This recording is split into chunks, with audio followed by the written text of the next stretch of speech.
the Rebbe's emissary to Roseville, and also the director of the Sacramento Hebrew Academy. He is a sought-after speaker, and we're very blessed to have him in our presence. And where we will be at the end of the evening will be different than the place we started.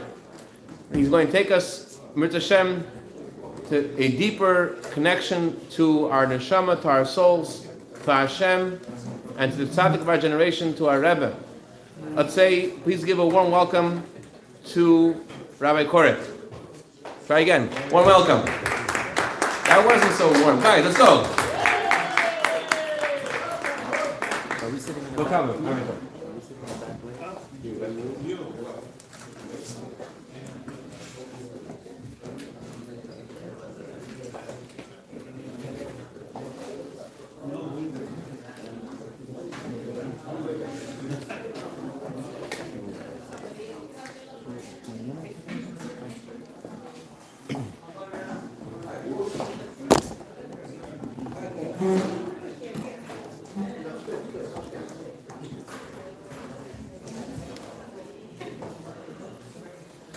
L'chaim, l'chaim.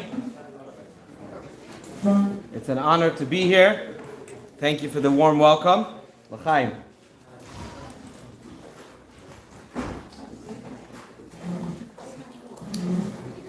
In the 1950s, a chassan and kala, a bride and groom, a few days before their wedding,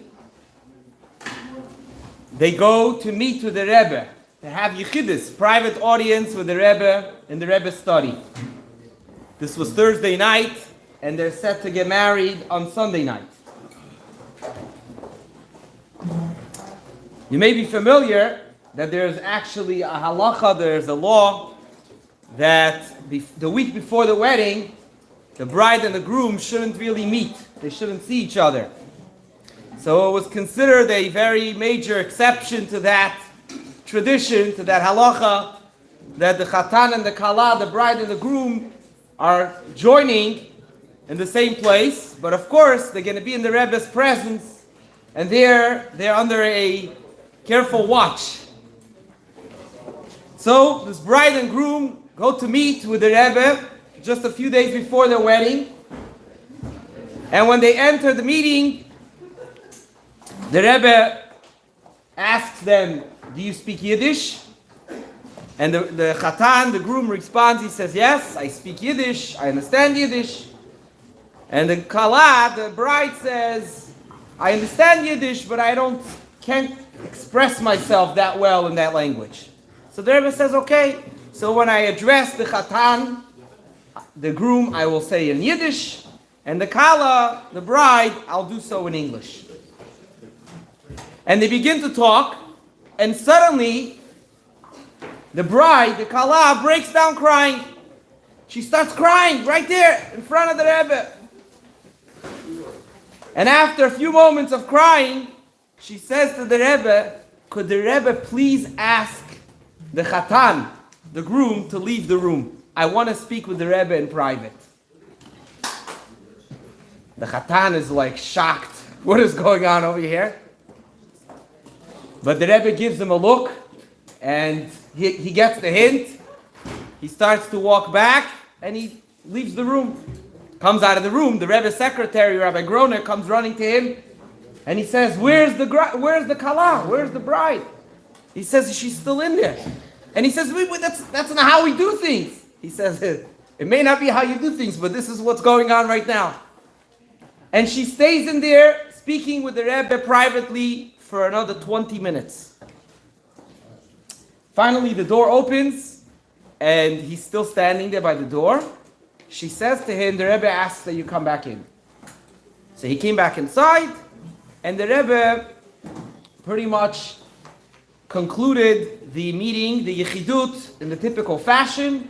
He blessed them, and they both left the Rebbe's room, the Rebbe's study, and immediately left to the outside where they had people who were waiting for them to escort them each to their homes, to where they were going, and they parted ways without really discussing anything further, and that was it. Just a few days later, The next time they met was under the chuppah. After the chuppah, there is what's called the yichud room, where the chatan and the kala, the bride and the groom, go into a private space for the first time without anyone else. And as soon as they come into this private room, what do you think the chatan, the groom said to his bride, to now his new wife? What do you think was the first thing that came out of his mouth? He said, "What did you talk to the Rebbe about for 20 minutes? What was going on?" So she says to him, "I hope you're not going to be upset, but I told the Rebbe that I want to call off the wedding. I don't want to get married." And the Rebbe said to me, "Why?" And I told him that I feel that in my personality, I'm very impatient. I get angry very quickly. I am a short-fused. And throughout the engagement period, I was able to kind of cover it up. And my chatan, my groom, didn't really pick up on it. But if we're going to get married, it's not going to take long, maybe a few days or a few weeks at best. And he's going to realize what kind of terrible situation he got into. And we're going to get divorced. So I prefer just not to get married rather than getting married and getting divorced. That's what he hears in the yichud room. So he says to her, "So what did the Rebbe tell you?" So she says to him, "The Rebbe told me that I shouldn't worry because when I'm going to get married, Hashem, God is going to bless me with many children, and the children are going to teach me to be patient.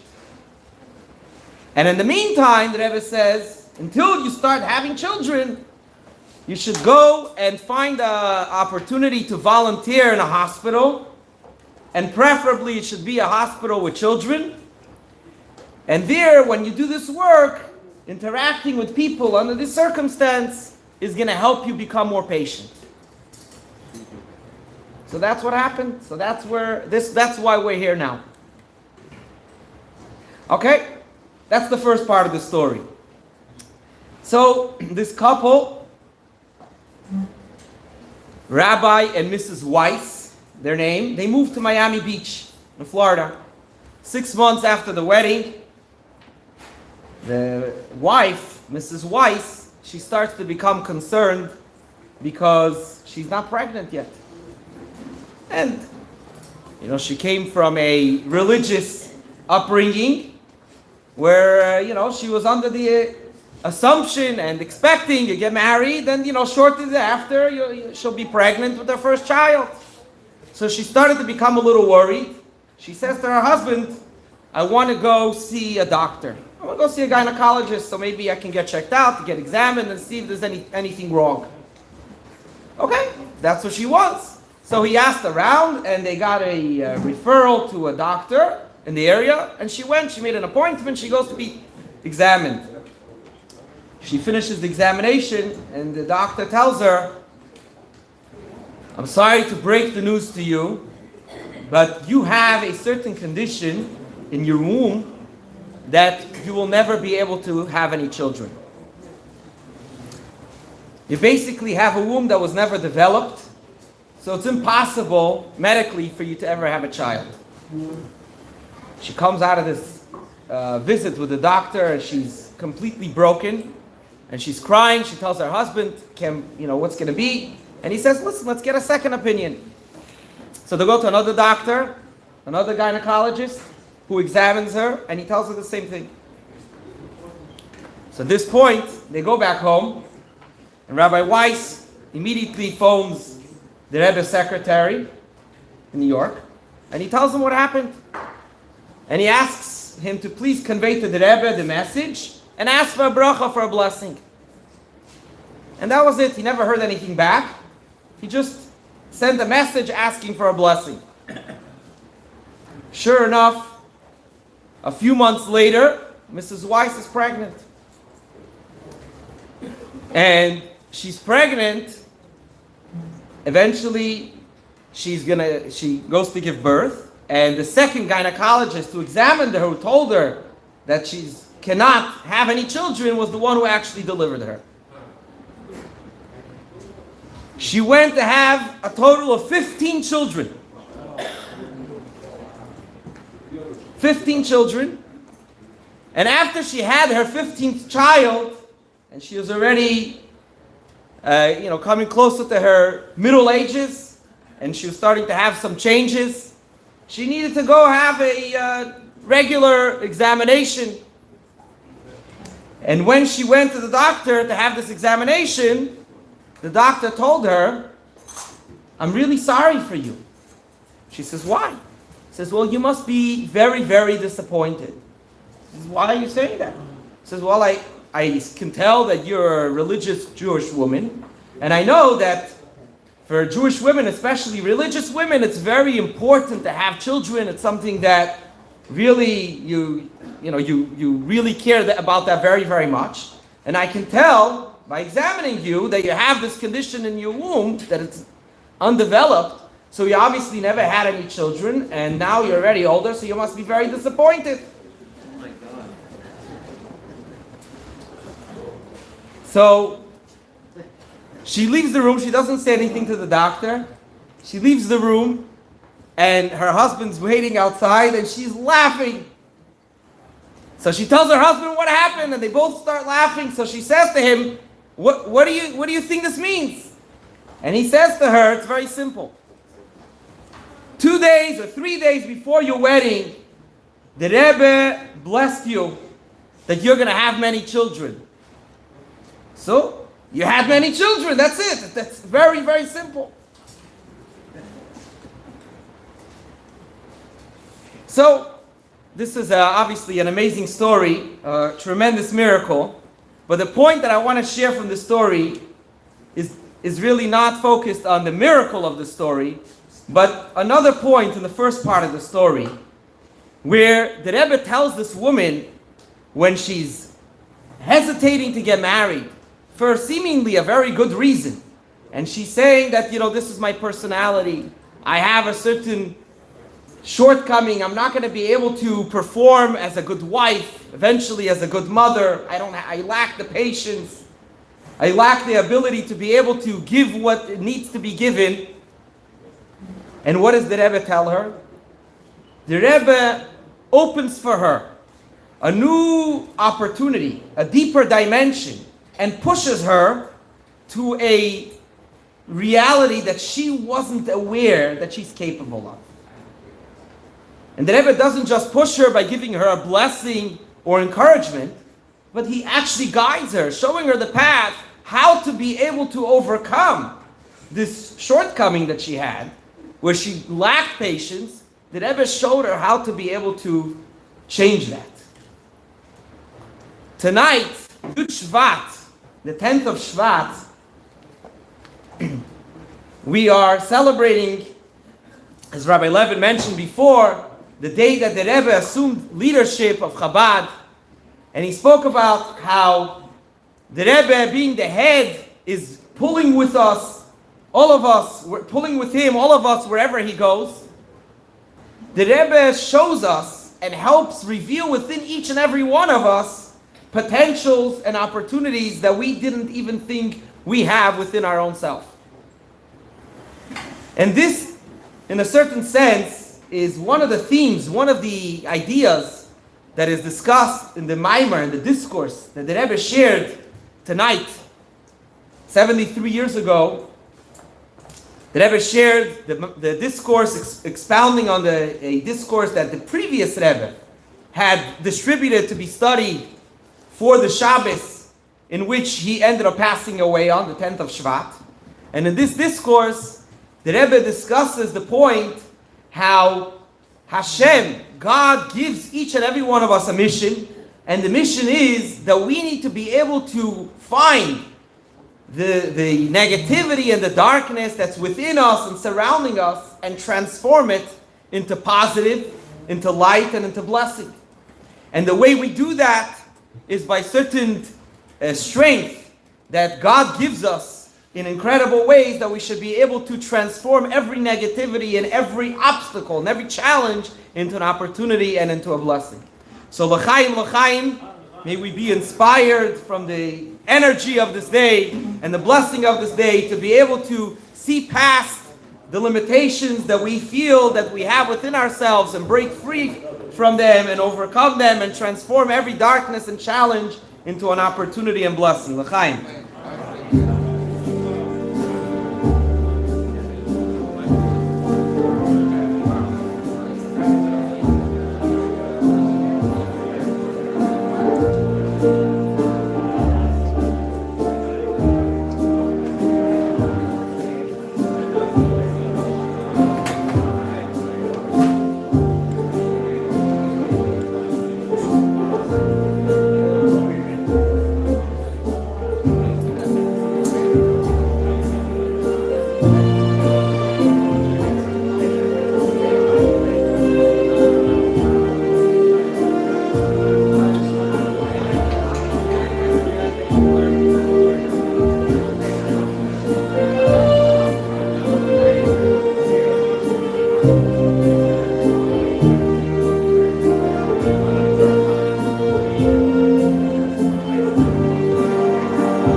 Look like catch?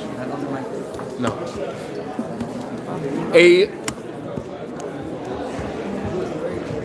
Tonight's event is the product of a team of people working together, and I was going to give a huge thank you, first of all, to Rabbi Korek, who came last minute because our original, Hashem created the world on plan B. He told Adam and Eve not to eat from the tree, but the plan was the whole time, plan B, they would eat from the tree. The plan was that Rabbi Resnick was going to speak. No, that was just plan A. Plan B was God's plan, that Rabbi Korek is here and very appreciative last minute able to come and join us, inspire us, and the evening has just begun. Also wanted to thank, on behalf of my wife and I, all those who gave of their heart and soul and time and wallet to make the night's event possible. First of all, thank you to Daniel and Shona Nambar, in honor of Daniel's recent birthday, the year of bracha v'atzlacha v'gashmis v'ruchnias. Thank you also, in honor of Daniel and Sharona and Menachem Mendel Nambar.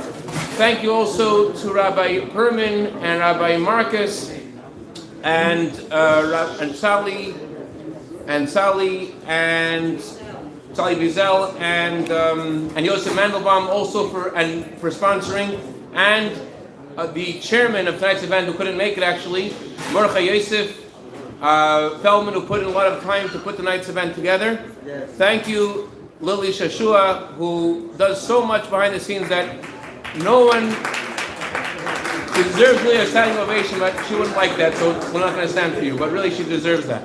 Thank you, Mrs. Reber, coming and making it happen. And Rosie Levin was here tonight helping out too. And I'm going to forget a few more people. Connie, what else am I forgetting? Oscar and? Okay. And really, really appreciate it. With no further ado, Rabbi Korek has just begun to share with us, and let's give him our undivided attention. Mechaber Rabbi Korek.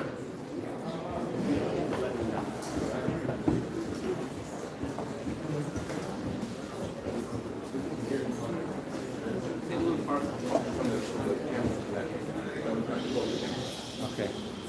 Like over here?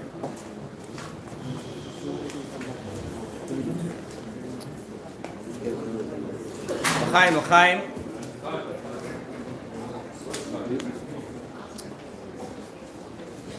You may have heard it's a famous saying from the former chief rabbi from the Great Britain, Rabbi Jonathan Sachs. He said about the Rebbe, he said, leaders, they create followers. But great leaders, they make other leaders. And he said that the Rebbe was a great leader like such, who instead of just having many followers, the Rebbe created each and every one of us to become a leader of our own. And this idea is especially very relevant this year that we're observing a special year called Shnas Hakel, a year of gathering. The significance of the gathering of this year represents when once in 7 years all of the Jewish people, men, women, children, everyone would gather in Yerushalayim, in Jerusalem, by the Beit HaMikdash, by the Holy Temple, and there the king would go up on a special platform and read passages from Torah to, in a certain way, recreate the inspiration that happened at the time of the giving of the Torah at Mount Sinai. And that happened once every 7 years. It was like a recharge, like a recreation of the experience, of the inspiration, the moment at the giving of the Torah at Mount Sinai. And when all the Jewish people would be there together, that energy of the togetherness with the presence of the king, it would reignite, it would re-inspire that feeling, that dedication to God, to Torah, and to mitzvah in the hearts and minds of every Jew that was present.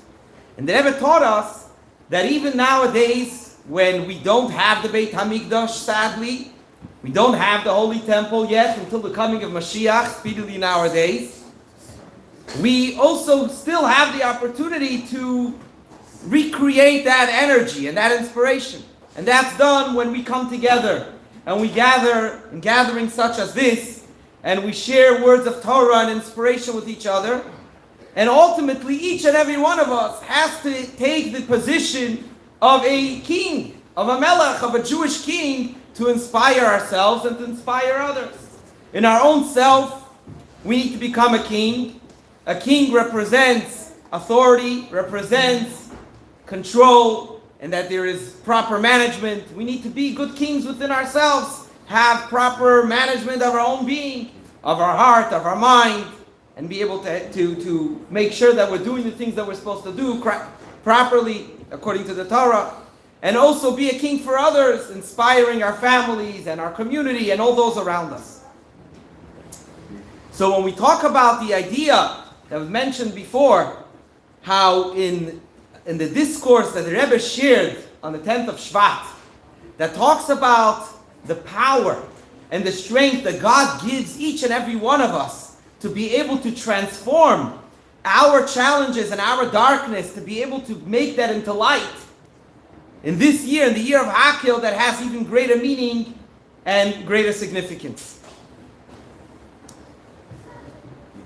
I want to share with you another story, a beautiful story, where once again we see how the Rebbe helps an individual be able to overcome their difficulty, their challenge, and transform their challenge into actually an opportunity of light and blessing, not just for themselves, but for many around them. There was a woman, her name was Mrs. Taibo Lipsker, and she immigrated from Russia after the war, together with her husband and her family. But before that, she was living in communist Russia, in the Soviet Union, and she endured the difficulties and the persecution of communism, and then with Stalin, and all the difficulties that were associated with that. And finally, when she was able to leave Russia and get to Europe, the circumstances there were also very challenging and difficult in the displaced persons camp. And with a large family, with many children, it created an even greater challenge. But eventually, her and her family were able to immigrate to the United States, and they settled in Brooklyn, New York, in the Crown Heights community, in the Rebbe's community.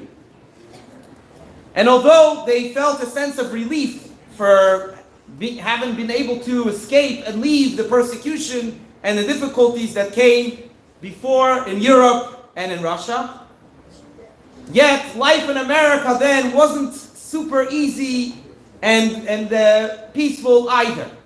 And it was very difficult for a Jew at that time to be able to earn a parnassah livelihood, especially somebody who was careful not to work on Shabbat.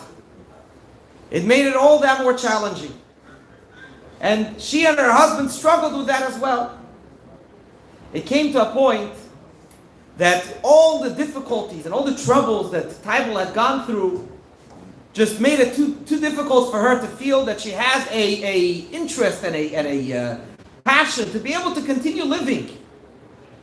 And she went to meet with the Rebbe, and she poured out her heart about all the difficulties that she had gone through and how she feels like there's no future for her in life and there's not much that she can look forward to. She felt very pain and broken. So the Rebbe told her, you have to be able to find a way to overcome this challenge and be able to inspire joy in your life. And my suggestion, my recommendation to you, how to be able to do this, is that you should go to weddings, and by the weddings, you should dance. In the Crown Heights community in Brooklyn, there are many Jewish weddings, almost every night. Nowadays, there's like 2 or 3 weddings each night. But back then, there was maybe a wedding almost every night. So the Rebbe said to her, go to the wedding and dance. And when you dance by a wedding, it's a big mitzvah to bring joy to the kala, to the bride and the groom and the family. So when you're going to bring joy to others, you'll also bring joy to yourself. And Taibo took this lesson, this direction to heart. And from that day onward, every evening that there was a wedding, she would dress up. She would put on a nice dress and some jewelry and makeup, and she would go to the wedding. Most of the time, she had no idea who the families of the wedding were. She didn't know the bride. She didn't know the groom. She didn't know the parents. She didn't know any of the relatives. But she showed up. And when she showed up, she didn't just show up to be there at the wedding and eat a little bit and, wish mazel tov and dance a bit, but she became the whole spirit of the party. She danced like it was her own daughter's wedding. And after a while, the entire community started to know her as she's the one who makes every wedding happen. If Taibel is at the wedding, it's going to be the most amazing wedding. And there she was. Every single night, she would go to dance at a wedding. And this went on for many, many, many years. Taibel is now 94 years old. Kinahara. This happened, I think it was about 18 years ago. No, but 12 years ago. And she was 94 at the time, and it was her grandson's wedding.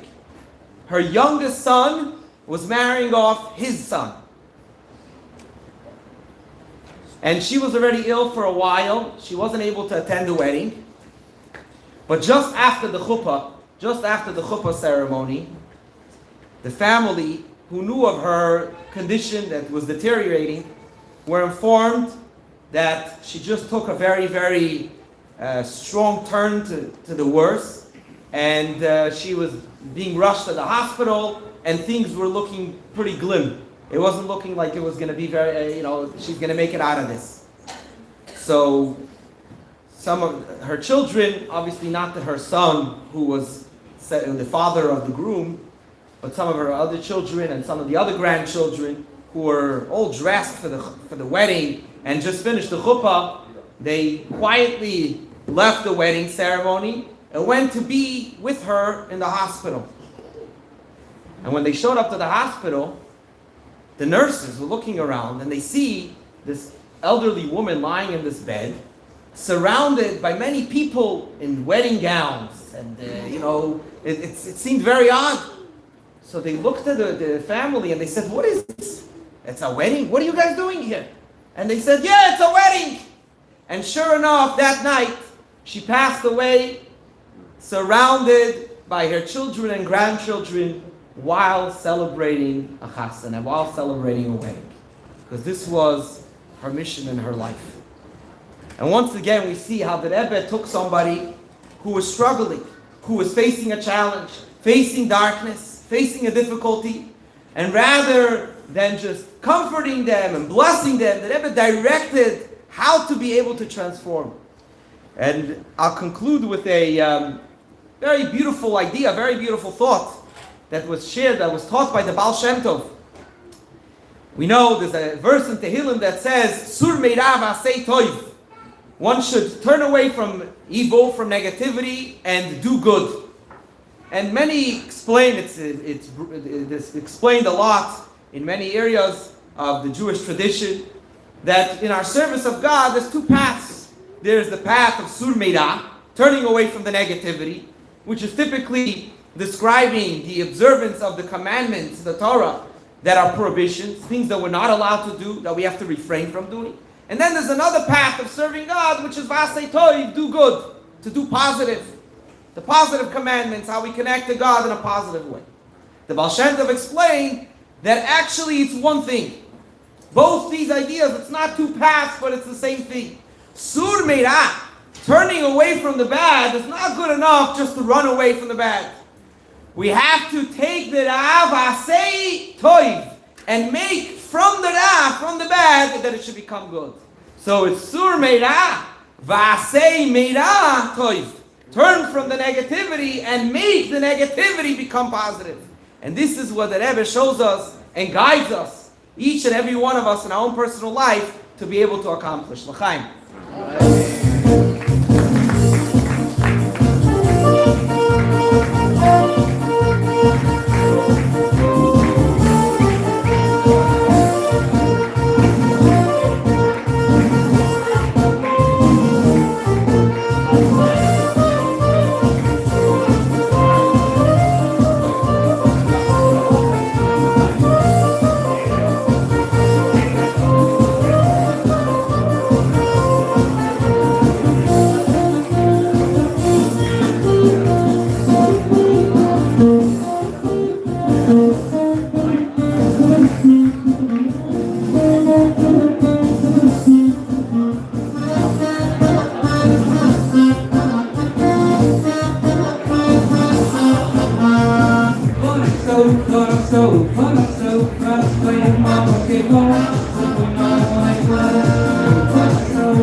a special song that creates a time of divine grace. It's called Achal Lakim. It expresses how we rely on God and God alone. Anyone who knows the song, please sing along.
give a few minutes.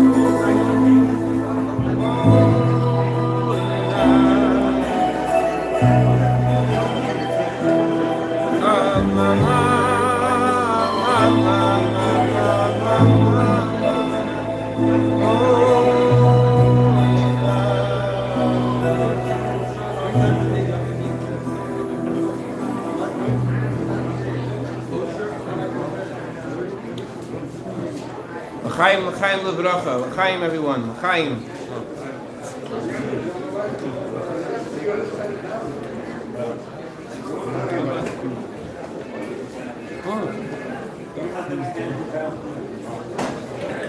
Some people feel that they're standing in an unstable place. They feel like if only the finances were secure, if only health was secure, if only the relationship was secure, and everyone has things that weigh on them, and some people feel they don't feel safe where they are. Ramin, punch. So, this week we read about the Jewish people being in a very unsecure place. They're by the Red Sea. In front of them is the sea, and back of them are the Egyptian forces, and they don't know what to do. The Torah says about Esther, when Esther was brought into the chamber of idols, she was brought to the king Achashverosh, and before she visited the chamber of idols, as soon as she was in the church, she lost her divine inspiration. And she said the words of Psalm 22, Keli, lama zavtani, my God, why in the world have you left me? So it's a question that people ask, and it's a question that you can ask, because you know Hashem is Hashem, and not always do you understand Hashem, but we can ask that question, we should, because we're in a relationship with Hashem. When you're in a relationship, you're honest, you say why, and you can ask that. But Esther is also saying something deeper. Esther was saying, Lima. Lima means, for what reason did you leave me? In other words, it wasn't just why, she asked what. The chief rabbi of Israel, Bais Bezalel, once was talking to the Rebbe right after the Yom Kippur War. And the Rebbe asked him, what's the conversation like in Israel these days? What are people talking about? And he told the Rebbe, people in Israel now, they're asking what's going to be? What's going to happen? There's, after all these calamities that have happened, Yom Kippur War, they're wondering what's going to be. And the Rebbe said, a Jew doesn't ask what's going to be. A Jew asks, what do I need to do? Not what's going to be, what do I need to do? What's my role? That's what Esther asked. Lema zavtani. I know you're hiding from me. I don't see you. I don't feel you. And I know there's a purpose in that itself. There's a popular study in Israel of human behavior called Efrat. Efrat is an acronym for four things. Aleph stands for Irua, the event. Then there's Pei Parshanut, the narrative you tell yourself about the event. Then there's Reish, Regesh, the feelings you have because of the event. And finally there's Tkuva, your response to the event. So we can't necessarily change the event, but we can change our narrative of what the event is. In our life, every moment is like a note. Every moment of our life is a note. This week, the Shabbos is called the Shabbos of song. Our lives are a song. But the Torah tells us, sing to Hashem a new song. Sing to Hashem a new song means that you look at the same things and you realize and you ask, what's Hashem's purpose over here? What does Hashem want me to do? What is my role here? And when you ask that question, you look up, you split the sea in yourself. You split the sea of thought separating between you and Israel. When you look up and you say, Shiru la Hashem, you sing to Hashem, and you ask, what's God's purpose for me here? And you know that the circumstances you're in, the place you're in, with exactly who you are and what you have was destined by God where you are. And that's not that it's easy, but that's where you're meant to be. When you ask that question, then all of a sudden the song is a different song. All of a sudden Hashem opens up and you split the sea and there's a different song. Our Rebbe, the year before he accepted the leadership of Chabad and Jewish people, he didn't want to accept it. And he didn't feel he was worthy of accepting it. So much so that days before tonight, the Rebbe was absolutely clear that he was not going to lead the Jewish people. He was absolutely clear. It's not just to himself, to everyone who asked. There was a chassid, his name was Abshema Aaron Kazanovsky. He had the following dream. The dream was like this. In his dream, he saw the previous Lubavitcher Rebbe and our Rebbe. The previous Rebbe says to our Rebbe in the dream a verse about the splitting of the Red Sea, a verse we read in this week's Torah portion.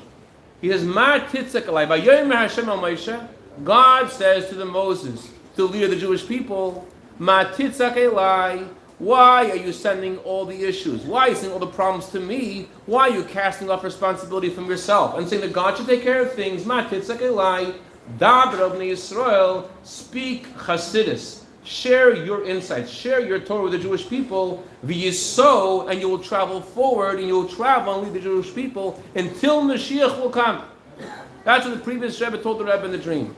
Dabra v'yiso, v'yiso. Why are you crying? Why are you sending it all to me? God says, you have a role. You should speak to the Jewish people. You should share your chassidus with them. And you will lead them and travel. You will travel forward until it's warm, until it's bright. That was his dream. He wrote a note to the Rebbe with his dream, and the Rebbe responded, a yasher koyach. That was a very unique, positive response. Thank you for sharing that with me. And shortly afterwards the Rebbe accepted formally the leadership of the Jewish people. This daber bnei Yisrael v'yiso, speak to the Jewish people and travel forward, are the words that the previous Rebbe told the Rebbe, that he should share chassidus with the Jewish people. But it's also a message, I think, for each of us. My grandmother, Thank Gelun Stark, she once was speaking in front of Rebbe Simchana, and she was talking about the words in Sefer Yashar of Rabbeinu Tam. Rabbeinu Tam writes, words that come from the heart enter the heart. So she said in front of the Rebbe's mother that the Rebbe is the heart of the Jewish people, and words that come from the Rebbe, words that come from the heart of the Jewish people, they enter. Every Jew heart is open to hear a word from the Rebbe. Rebbe Simchana loved it. She said, "Wow, where'd you learn how to speak like that? You spoke like an older chassid. That's the way you need to speak. This is how we need to speak. We have to realize that each of us here, we're connected to the Rebbe. We have something to share. Something to share. Some of us, when we go out, let's say in some gas station on Sepulveda and who knows what, and you meet a Jew, and the Jew says, "Hey, hi, I'm Jewish and you're Jewish." They bagel you, right? They say, "Hey, I'm," and you're like, "Hey, do you want to put on film?" They say, "I put on film already." So you say, "Oh, what do I do now?" You shouldn't think that. You learn chassidus, you learn teachings from the Rebbe. You have a lot to share. You have words that come from Hashem for our generation, for the hearts of our generation. You have a lot to share. Don't just think that it's something that there's 10 mitzvah campaigns, there's tefillin, there's mezuzah, and this guy he's done it already. He's put on tefillin. But why are you inspired to go put on tefillin with another person? It's because you tasted from the words that came from the heart of the Jewish people. That's why you're going. So this guy hasn't tasted that yet. Share with him something that you know. Words that come from the heart will enter the heart. Words that come from the Rebbe will enter the heart of this Jew. You have something. We're here. We're connected. Dabra bnei Yisrael v'yiso. We need to travel forward to Har Sinai. How do we travel forward? By sharing with other people the inspiration that we have from our Rebbe. That's how this is the road to Mount Sinai. This is the road to coming to Mashiach. L'chaim, l'chaim, l'bracha.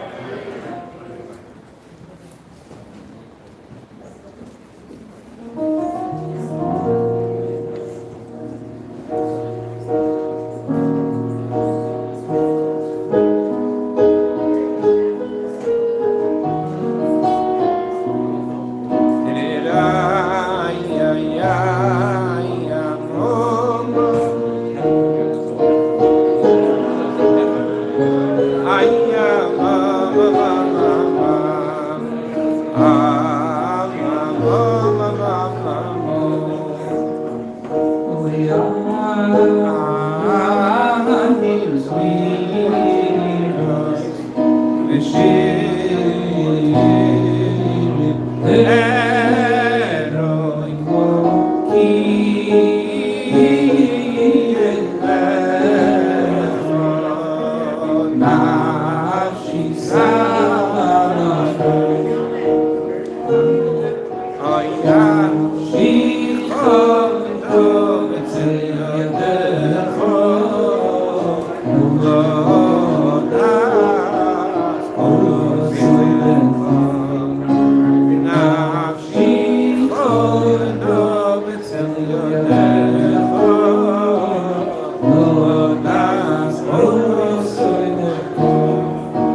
Part of a choir in Worcester, Massachusetts, Rabbi Phillips, Langesund, who says, lower, too loud, you're off key.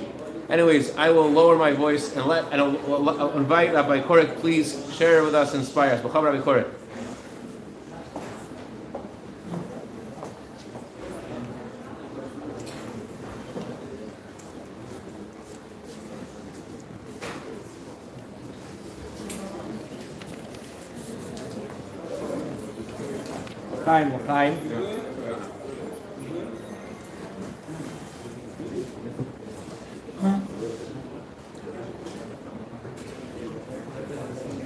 Somebody said to me that the Rebbe's approach maybe is too demanding, and maybe it's not for everyone. Maybe not everyone is able to push themselves to the style, to the perspective, and the way the Rebbe deals with things. Maybe it's not for everyone. It's hard. It's very demanding. And the truth is that one of the first things the Rebbe said on tonight, the night between the 10th and the 11th of Shvat, Tafshin Yud Aleph in 1951, right after the Rebbe said the Maimer, the discourse, which was the official representation that he accepted to become the Rebbe, one of the first things the Rebbe said is, nobody should convince themselves that things are going to be easy now. That I'm going to do everything for you and you can just, be a nice supporter and a friend and feel that, the tzaddik is taking care of you. The Rebbe said that's not how it's going to work. The way this is going to work is that we're going to have to work hard together. I'm going to demand from you, you're going to demand from me, and together we're going to work hard to be able to bring the Geulah, to bring the redemption. So it's true. The Rebbe's approach, the Rebbe's style is demanding, and it could be sometimes difficult. But the other hand, the Rebbe gives us all the strength and the encouragement to be able to accomplish this. Today, we live in a society where there is a certain influence or a certain way of thinking where people are very in tune with, who am I? I want to understand myself. What could I do? What can't I do? I don't want to push myself too hard. I want to make sure that I'm taking good care of myself. It happens almost at every single bar and bat mitzvah that I attend in our community where they're blessing the young boy or girl. First thing is, remember to love yourself. The most important is to love yourself, because if you don't love yourself, you're never going to be able to take care of anybody else. But the Rebbe shows us that what we think of ourselves and the way we look at ourselves isn't really the true thing, because we are not realistic with what our capabilities truly are. And oftentimes we limit ourselves, maybe because we're a little lazy, or maybe because we're misjudging, or whatever it may be, and we're not giving ourselves the opportunity to truly achieve and accomplish that which we were brought into this world to do. It reminds me of a story. There was a great chassid, one of the great chassidim of the Rebbe. He was, some refer to him as one of the Rebbe's generals, Rabbi J.J. Hecht, Rabbi Yaakov Yehuda Hecht. He was a young student in the times of the previous Rebbe. He was an American boy who joined the previous Rebbe's yeshiva right when he established it, when he came to America in 1940. And he had a very close relationship, a very close connection with both the previous Rebbe and then the Rebbe. So the story is told that in the last few years before the previous Rebbe passed away, the previous Rebbe appointed Rabbi Hecht, who was then a young man, to found an organization called Shalom, which in English is called the National Committee for the Furtherance of Jewish Education. And their goal was to help bring more Jewish education to American kids, especially those who are in public school, who don't have access to formal Jewish education. Phenomenal organization, exists still today, very successful. And Rabbi J.J. Hecht was one of the founders of this organization. He worked very hard, and after a few years, he wrote a letter or a note to the previous Rebbe, and he said, look, I gave my time, I worked hard, and kind of giving you notice, to start looking at the next person who's going to take over. Normal thing, right? You work hard, you volunteer, or you take on a job, and you want something else. You're aspiring for something different. This is a normal way of living. So he writes to the previous Rebbe that he's getting ready to move on. And the previous Rebbe writes him back a response, and he says, within the letter, within the point of the response, he says, perhaps this is the reason why your soul came down to this world. So Rabbi Hecht, he says in the story, he says, I realized at that point that if I stop this job, I may be done. I'm going to have to check out. So I realized I better stay. And indeed, he continued doing this for the rest of his life. And he was very successful. Sometimes we think, it's not for me. I can't do this. It's too much. It's too hard. It's not my personality. I'm not like that. I'm impatient. I get angry quickly. Whatever it may be. And the Rebbe helps us be able to break out of those limitations, to be able to see past that. Back again to the Ma'amar, to the discourse that the Rebbe spoke each year on the 10th of Shvat. One of the things that are shared there talks about the idea of a king. And when a king is fighting a war, a battle, not just a battle to conquer or to be able to expand or increase the resources of the kingdom, but the king is fighting a battle in which the enemy is threatening the core, the very essence of the kingdom. When it comes to such a battle, then the king doesn't apply any kind of calculations or evaluations. Should we do this? Should we not? Because when it affects the essence of the king, then the king is willing to give away and spill out every possible resource that he may have at his disposal to be able to guarantee and secure the integrity and the wholesomeness of the kingdom. And whom does the king share all these resources with? Who are the people who are going to ensure the king's victory and protect and preserve the kingdom? It's not the closest advisors or the generals, the chiefs of staff that are standing beside the king, but it's the Anshe HaChayil, the frontline soldiers, those who are going right there at the front lines to face the enemy in the eyes and have to fight the battle. It's to those people that the king is going to give every possible resource at his disposal that they should be able to succeed. So too, the Rebbe explains in this discourse, we're in a time when we are given the mandate, the responsibility that we have to make the Geula, we have to make redemption a reality. After generations and generations of the Jewish people accomplishing so many amazing things in the world, the moment has come, the generation has come in which our job is to finish the job. We have to cross the finish line. We are going to be the ones who have to ensure that the kingdom, God's kingdom, and God will be the king over the whole earth when the time of Mashiach. That's our job. We have to do that. So true, we may look back at Jewish history and may say, who are we? We're not like the giants of the past. We're not like the great scholars. And our piety may not be as in the same level as those of previous generations. But at the end of the day, we are the frontline soldiers. We are the simple Anshe HaChayil who are standing at the front lines, facing the enemy in the eye, and we have to make it happen.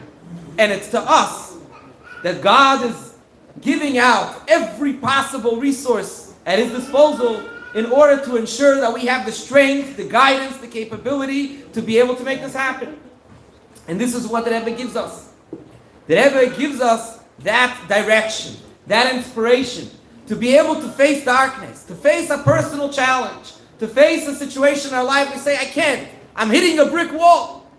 It's too difficult. I don't know how to do this. And it's natural and it's normal to give up, turn around and say, you know what, maybe this is not my path. I need to try something else. Comes the Rebbe and says, what do you mean? You can go through the wall. I remember a few years ago, I visited Hebron. And when I was there, I met with the Chabad Shliach there, Rabbi Danny Cohen, who does amazing things in the city of Hebron. And I was there with a friend from our community in Roseville, Northern California, and he was giving us a tour. And one of the places we came to, there's a shul there called Beit Knesset Shel Avram Avinu, the synagogue of Abraham. I'm not sure the history of why it got that name, but it's a very ancient synagogue that's been there for a long time. It was destroyed, it was rebuilt. So he told us a very interesting story. There was a time when the Arabs in Hebron, they destroyed that synagogue. And there was a certain Jew who came from Russia, and he was a very brilliant man, a scientist, a professor in Russia, in Moscow. He was a leading professor. And he immigrated to Israel, and he decided for whatever reason that he wants to see that this shul is going to be rebuilt. Doesn't matter, he's rebuilding the shul. It's politically complicated and all sorts of obstacles and challenges to make that happen. But he took it upon himself, he didn't ask questions, and he started to build. And sure enough, every time he started to make progress, they would stop him, they would knock down what he did, they would arrest him, they would give him fines. And he started being summoned to court time and again, because he kept doing this and he wasn't stopping. So at one point, the judge turned to him and he said, I don't understand you. You're an intelligent man, you're a brilliant scientist, you're a professor. Don't you get it? What are you doing? You're just banging. You're like hitting your head on a brick wall. Don't you understand? Like you want to break your head? What are you doing? I don't understand. You're an intelligent man. You keep trying. We keep stopping you. Another fine, another fine. What is it going to take to get you to stop? If you're going to keep hitting your head on the brick wall, you're going to break your head. So the professor responded and he said, as far as I know, when a Jew bangs his head on the wall, he doesn't break his head, the wall falls. That's what happens. And sure enough, he continued being persistent and he succeeded in rebuilding the shul. That's what's there today. But Cashapp Avraham Avinu is because of this fellow. So the Rebbe shows us. Yeah, that's his name? Okay. So the Rebbe shows us how to be able to face a brick wall, obstacle that tells us you cannot go through this. It's not for you. It's too hard. It's not yours. And the Rebbe gives us the capability, the strength, and the guidance to be able to break through and succeed and be able to make true transformation. L'chaim, l'chaim.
Okay, I don't know if you guys know this, but there's a special tradition of chassidim that when you want to stand up and leave it for Farbrengen, you stay for 5 more minutes. So please everyone sit down, everyone stood up for 5 more minutes. 5 more minutes.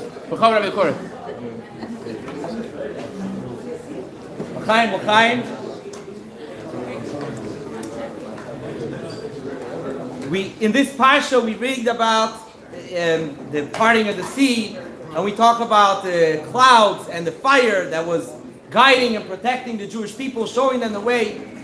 We are told that the Torah is a Torah of light, and the Torah of light illuminates for us a path for our own personal life and our own personal journey to be able to be the most successful and the happiest person that we can possibly be.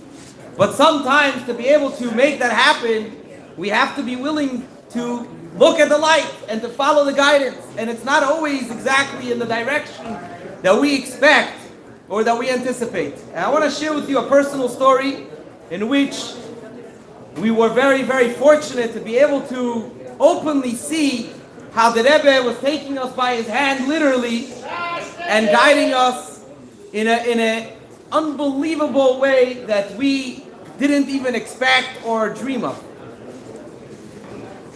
So as Rabbi Levin mentioned earlier, Baruch Hashem, we had the great schus, the merit to start a Jewish day school in Sacramento. And it was growing, it was successful, Baruch Hashem, thank God. And it came to a point that we realized we need to expand, we need to build, we need to be able to make more space. So for already several years, we were working on a project to build a new facility for the school, to be able to have more classrooms and more space. It was going to be a facility that was going to have also space for the community, a shul, a mikveh, etc. Baruch Hashem, we had a beautiful plan, we got permits, we raised money. And then when COVID came, things kind of got a little stuck. And there was a lot of change with the construction, inflation, and so on. So no matter how much money we raised, there was like 1 step forward and 2 steps backwards. But we kept going. With Hashem's help, we kept hoping that we're going to get there. It was last year, right after Pesach, there was a certain foundation that we were already in touch with them for a number of months, and we were waiting for a generous gift for this project. And it looked promising and so on, but it was dragging and dragging and dragging.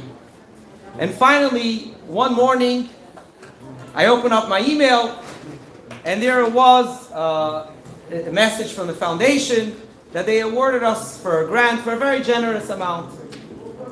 Of course, I was very excited. But the first thing that I thought was, I went to the oil. I traveled many times to go to New York, to go to the oil, and to ask for blessings, for help, for guidance. So now it's time, you have to say thank you. So I asked my wife what she thought. I said that I feel that such a gift, such an opportunity, it's not enough that I should just right away write a note to be sent to the oil. I want to go personally and say thank you to the Rebbe. And she said, great idea. So I immediately booked a flight, and that afternoon I was already on the plane to New York to go to the oil. Before I tell anybody, before I announce this, I want to go to say to the Rebbe, thank you for this blessing. And as I'm sitting on the plane, Wi-Fi, I'm looking around, I'm thinking, okay, we're going to start construction, maybe we need to find a place to be able to relocate the school temporarily, because the place we were planning to build was where the school was presently. And I'm looking around, and suddenly I see this listing online that looked very strange. It wasn't very clear what it was, whether it was for sale or for lease, and what exactly it was. But it seemed very, very unusual. And it was basically a property that had 3 acres with a building. It was a church. And I'm looking at the floor plan. They had it on the listing, and it looked just classrooms. That's what it was, a bunch of classrooms in the building. I said, what is that? I don't understand. I sent a link to my wife, and she looked at it, and she says, this is amazing. I don't know what's going on. So by the time I got to the aisle, I felt like I have thank you, but, like, what does this mean? So I went over there to somebody that's sitting by the desk, and I asked him if he can print out the listing for me. And I went to the aisle, and I thanked the Rebbe for the incredible miracle. And I asked for guidance. Here's this listing. I put it at the aisle, and I said, I don't know what this means, but, help us out. Long story short, I got back, this was in the month of ER. We started looking into it a little bit, took some time. And Erev Shabbos Gimel Tammuz, we went into contract to purchase the property at $1 million less than what they were asking for, which was in itself a tremendous miracle. And with a 45-day escrow on Chaf Av, Hashem helped that we were able to close on the property. And within 6 days, the school moved in. This past school year, the school moved in, and we were able to open the school in a building that was literally built exactly what we needed. There was not a single wall, nothing that we had to move, just bring in the furniture. And people were coming around, and they're saying, what is this? Time. So we thought about it, and we realized that this building, which everyone that walked through said, how is this a church? Like this, it doesn't make sense. This floor plan doesn't make sense. And they were the ones who built that property. They built that building. They never made it. They closed, they folded, so they needed to sell. They built that building in 2006, but they designed it in 2004. My wife and I, we moved out on Shluchis in 2005. So what we realized is that before we even moved out on Shluchis, before we even opened the Chabad house, before there was a school, before we knew that there was going to be a need, Hashem already designed the building that was going to be needed at the time, exactly what it was going to be.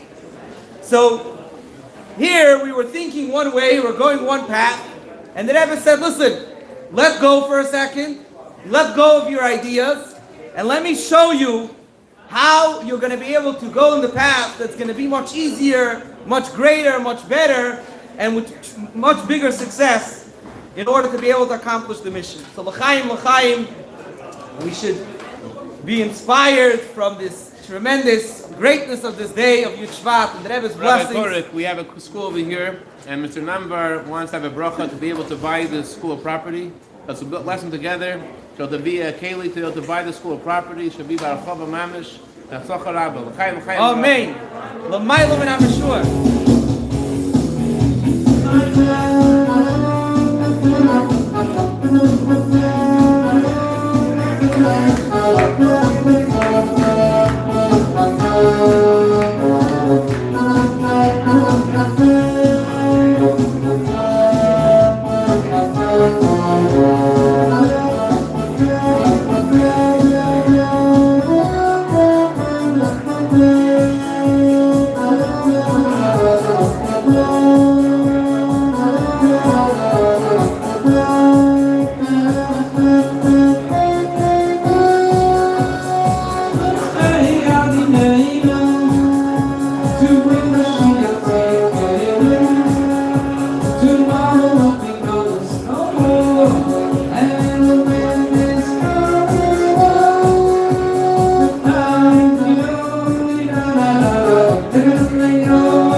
We're now ready to start the Farbrengen.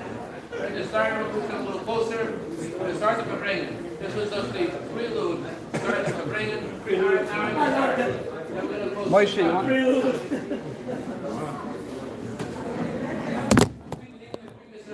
Moshe, you want that? You want this mic?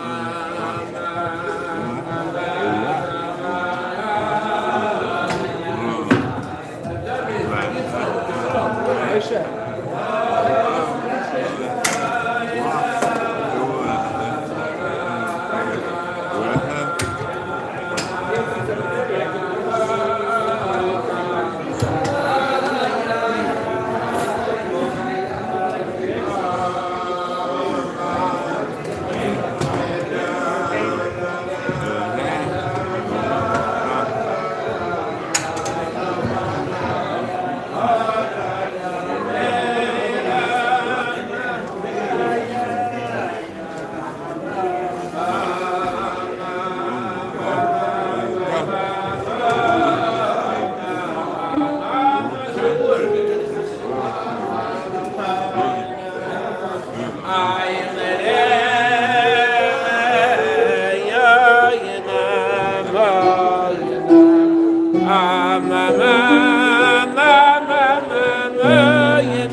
The previous Rebbe was once at a Farbrengen with our Rebbe, and they were singing this niggin, the niggin the baby. The previous Rebbe said the niggin means you know yourself how you're supposed to be, so why are you like this?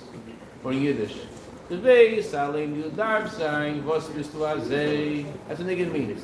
You know yourself how you're supposed to be, why are you like this? That's what the niggin says. The previous Rebbe said that our Rebbe knows this niggin very well. That's what he said. Our Rebbe knows this niggin. We don't know the previous Rebbe's comments about the Rebbe and what it means, the niggin. But one of the themes that you got in the discourse, the previous Rebbe asked to distribute on the 10th of Shvat, which ended up being the day that he passed away, is the idea of the transformation of shtus l'umas and shtus l'dusha, the foolishness which is lower than logic and reason, to foolishness which is beyond logic and reason. A lot of things that we do, not because of anything else, but just because we did it yesterday. We did it, other people are doing it. We do this because we did it yesterday. And that's what everyone else is doing. And it's just like you're in this zone of just like you're following following this path, not because it makes sense, because that's what everyone's doing. And it's steadfast and it's strong, and you're walking with bold steps in the wrong direction. It's like Yankel. Yankel gets a phone call from his wife. He's on the 10 East, and she says, "You got to get off the 10 East. There's a meshugah there. He's driving the wrong direction down the 10 East." He says, "There's not one meshugah. There's 1,000 meshugah. They're all driving the wrong He's direction." the one. So that's shuzul mazah. That's foolishness below logic and reason, that we're just doing things that we did yesterday, and we're just following along what hides Hashem's presence. Then there is shtus d'kedusha. Shtus d'kedusha means you don't understand, and you don't see, and you don't know why, but you're following Hashem because you're following Hashem. You're following Hashem beyond logic and reason. Not because you know, but you just following Hashem the same way people follow, I don't know the names of the heroes of the social media these days. You don't want to know. I mean, I could say the ones I remember from the 80s, you're following Michael Jackson, but you know that wouldn't really help to bring the analogy any better. Anyways, you're following what everyone else is doing. You're following people in shore, you're following your age group is doing. You're following, just following. Then there is the idea of you're following your mitzvahs. You're following the Rebbe. You're following your deepest self. And that's what the niggin is telling us. The niggin is telling us, you know how you're supposed to be. Why are you going the wrong direction? You know how you're supposed to be. Why aren't you the way you're meant to be? That's shtus d'kedusha. We don't want to go the way that we're meant to be because our mind doesn't say yes, and our heart doesn't say yes. But just like we're able to follow foolishness below logic and reason, the niggin tells us, turn around. Turn around. A friend of mine, actually, in Rabbi Yitzi Lowenthal, Rebbe's emissary in Denmark, he said you could summarize all Rebbe's talks in one sentence. Rebbe's talks are all saying to you, turn around. Turn towards Hashem. Was the Yankel was able to turn around? Turn towards Mashiach. Yankel Was turning around? What Yankel does, Me and you have to turn around.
With punchline.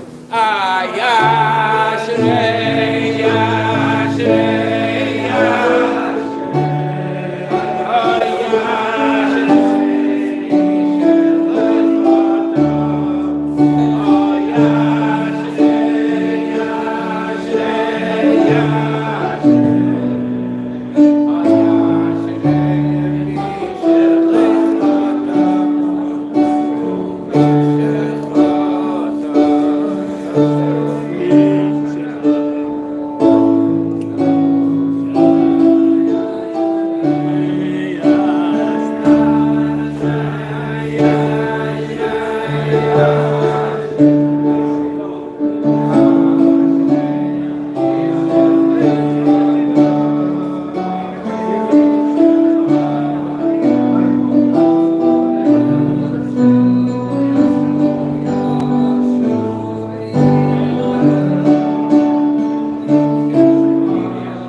There's a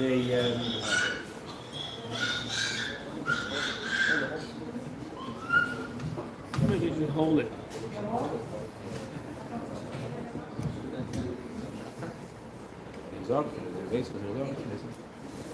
Okay. Yes, hold it. Okay. Not my stuff. All right. Sorry about that. There's a teaching from our sages. Rabbi Moshe said, "Apostle Tzidkas Pilzulu Israel." I use this stuff. Rabbi Levin will help me translate.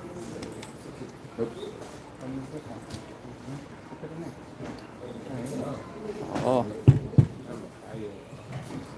That's not a bad idea. That's why. That's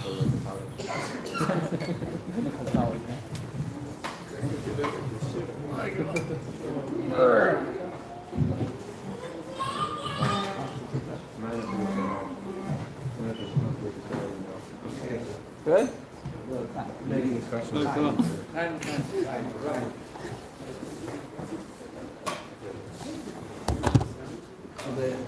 Our sages teach us,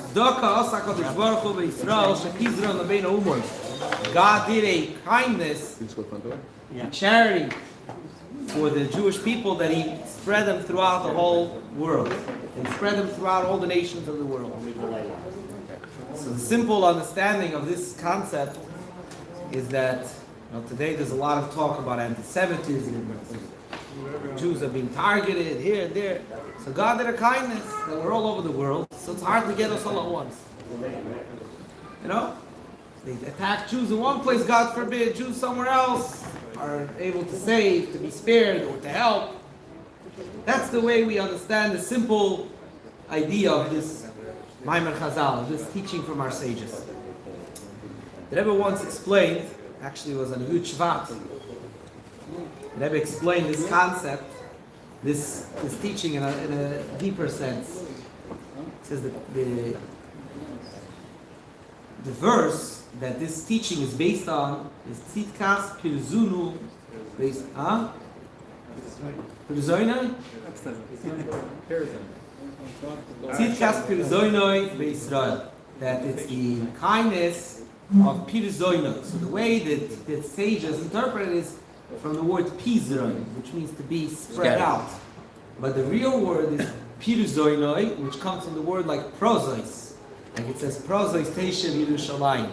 That Jerusalem is going to be settled without any boundaries, without any walls. It's going to be bursting. It's going to be open. So the way that Rebbe explained is as follows: that when Jews are spread out, that brings to be able to come to a situation where we're limitless, where we have no boundaries, we have no walls surrounding us. So what does that mean? That sometimes when Jews are living in a certain place, they are faced with certain challenges that hinders their ability to be able to do mitzvahs properly.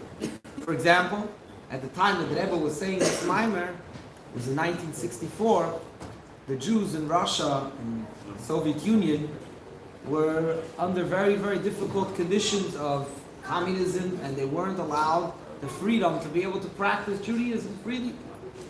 So when Jews are challenged in one area, in one place, in one geographic location, then the Jews in other places are able to give them strength. How do we give them strength?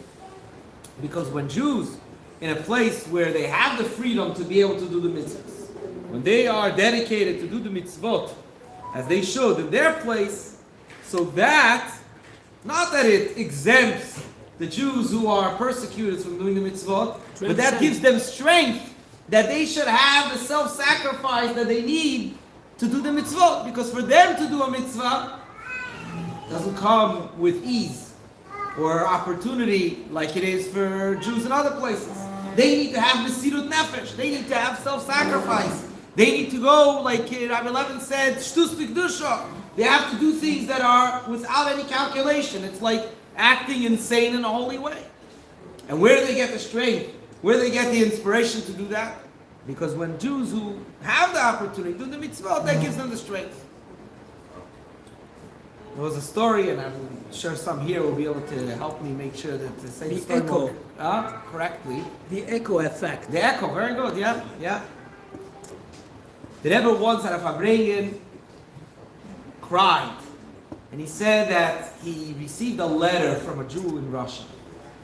Now, if you understand, for a Jew who was then in the Soviet Union to be able to send a letter to the Lubavitcher Rebbe, it in itself, doesn't matter what the letter said, was already a life sentence.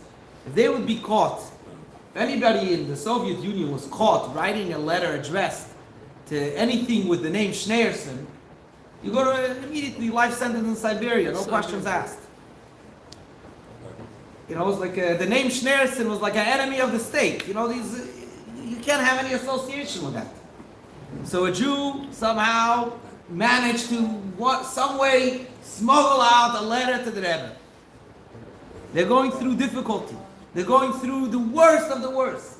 What would a Jew like that write to the Rebbe in the letter? Finally, he's going to endanger himself. He's going to risk his life to write a letter. What is he going to? Probably wants to ask for a blessing. He should be able to get out of Russia. Maybe he wants to ask for a blessing that he should survive, period. The Rebbe cried. He said, you know what this Jew wrote in the letter?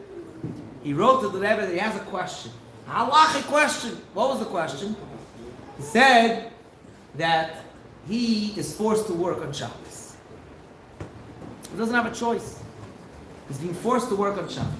Now, he's very careful when he goes to work not to do any actions which actually violate the Shabbos.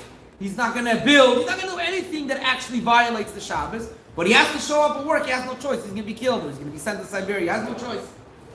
So he comes to work. Obviously he didn't drive there or take the bus. He walks over there, he comes to work. And he makes sure not to do any malachot, any actions that are forbidden on Shabbos, but he's at work. So what's the question? The question is, he wants to know, is he allowed to make kiddush on wine? Because there is a halacha that a Jew that doesn't observe Shabbat, if he touches the wine, you can't make kiddush on that wine. So he wants to know, could he make kiddush on wine, or better he should make kiddush on bread or something else, because he says, I don't know if I'm really Shabbos observant. The Rebbe cried. He said, look, I get a letter from a Jew in Russia. This is what's bothering me. You want to understand when we talk about mesirut nefesh, talk about self-sacrifice. What does it mean, self-sacrifice? Not that he has a self-sacrifice not to work on Shabbos. He's not working on Shabbos is, I'm sure, far more beautiful than my Shabbos observance my whole life. You know, but he's worried, can he make Yiddish? And the risk to get that. And the risk to get the letter. And where do they get the strength? They get the strength from us. When we are free and we can do the mitzvahs, that's where they get the strength. And that's why God did a kindness that He spread the Jewish people everywhere, so that there will be Jews who have opportunity to do mitzvot, and they'll give the strength to those who have to endanger themselves and have mesirut nefesh to do mitzvot. Why do we need that? We could say, listen, if they can't do the mitzvah, it's not their fault. Halachically, they're exempt. Not their fault. So God has to spread us out so we can give them strength.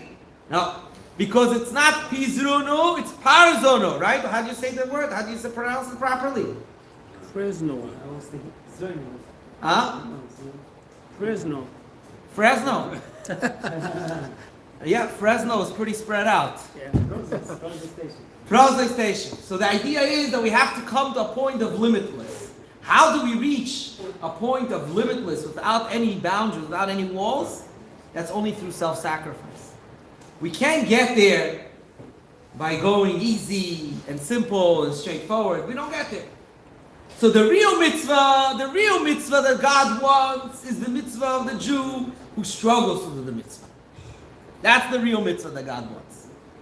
But in order to get that one Jew to do the real mitzvah, we need a million other Jews to do miniature mitzvot, so to speak, simple mitzvot, to encourage and support and inspire that one Jew who's going to do the real mitzvah.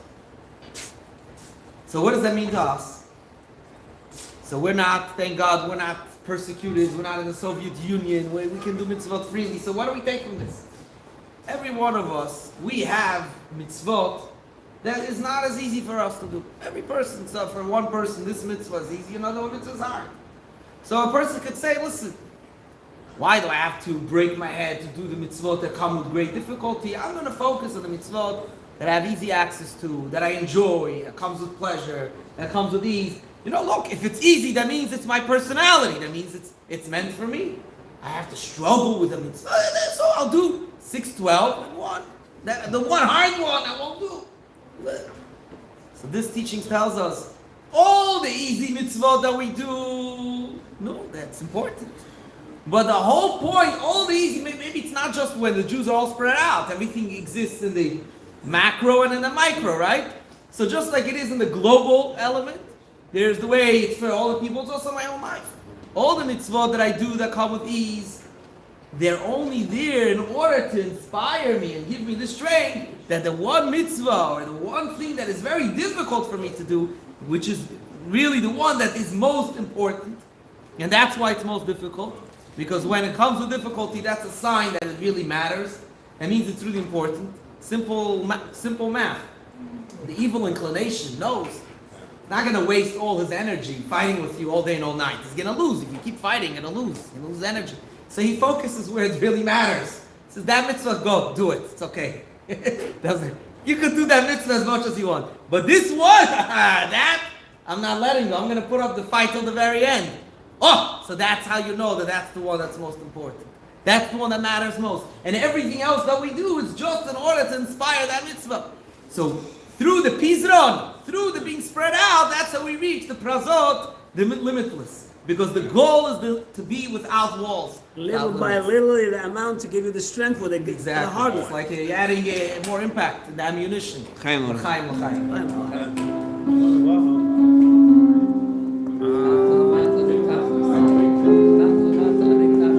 Yeah.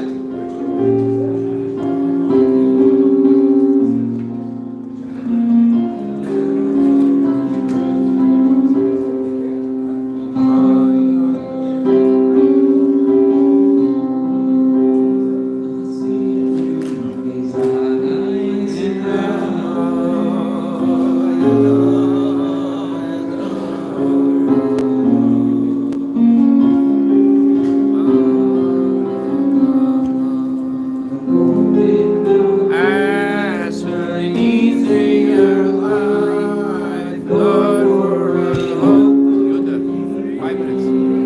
I think his clock is broken. That was the rushing voice did not ask for an easier life, Lord, for a hope to be free. It was all been done as it happened to me. That was the rushing voice.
Rabbi Korek, I don't know if you know, but there's a discourse of the Rebbe about what we just said, Vitas Kislev.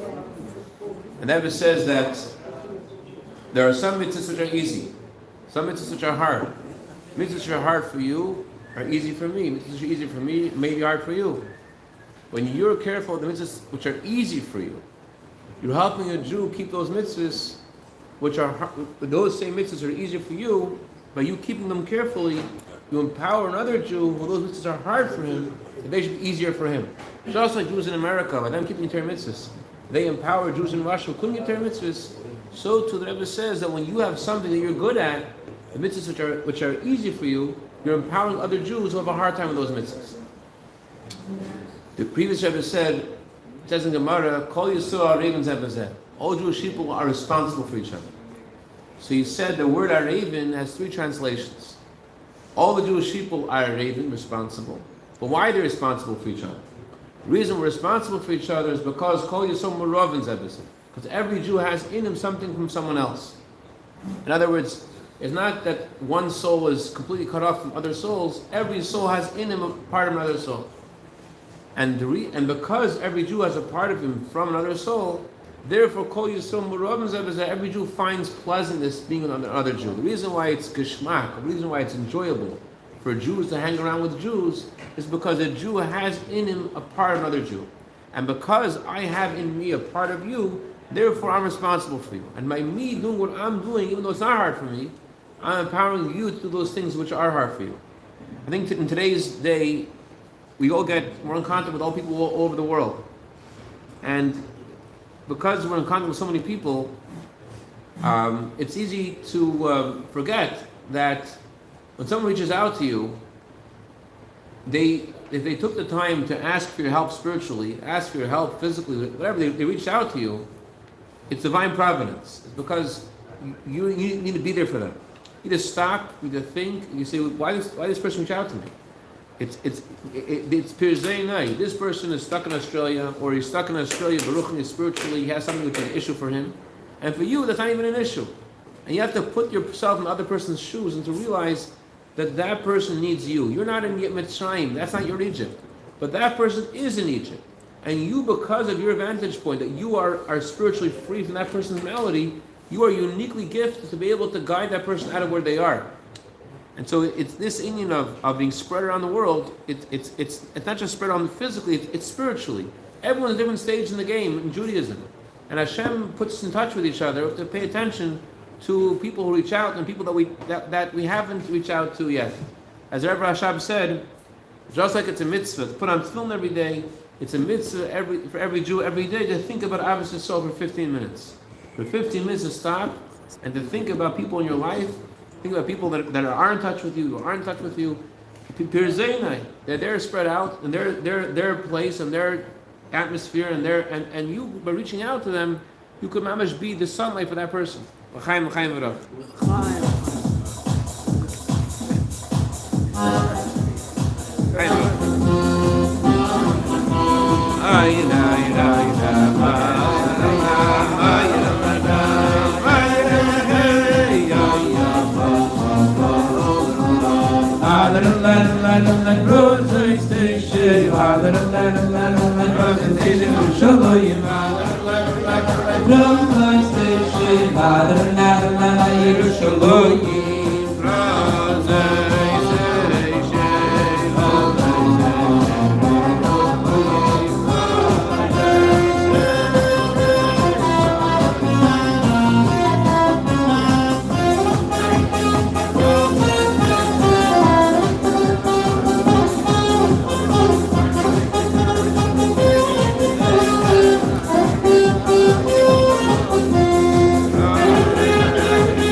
can always ask the question, but how? Where do we get the strength? Yeah. So, still need the mic? No, we're done. I'm gonna, scare people across the street. So, in the Maimer again, this Maimer Basta Lagani talks a lot about the idea of the oitz, the treasure that God spills out, so that the soldiers in the front line should be able to have the resources, the strength, and everything that they need to be able to succeed, to win the war. And there's a very lengthy discussion in Maimer. What is this oitzer? What is this treasure? He describes Kabbalistically, talking about the infinite light of God. That is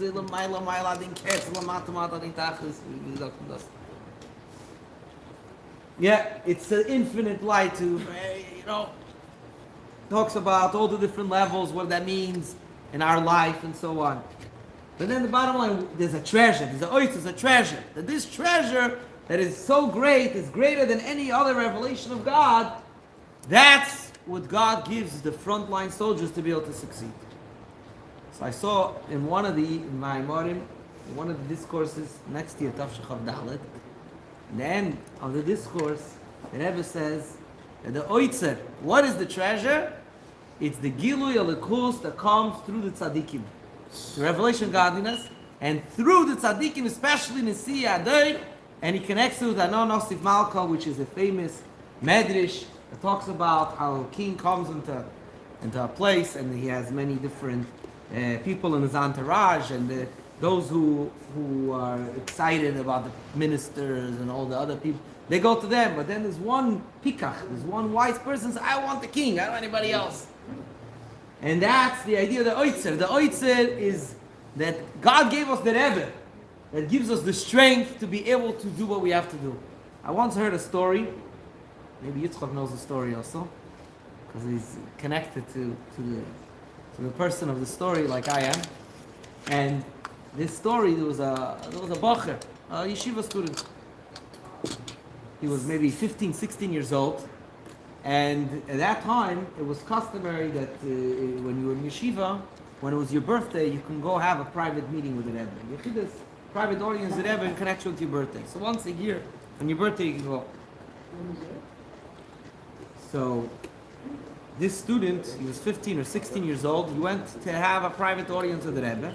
And the way it worked is you would write a note, whatever it is that you want to say to the Rebbe. You need guidance or something, you need a blessing, whatever it is, you write it on a note.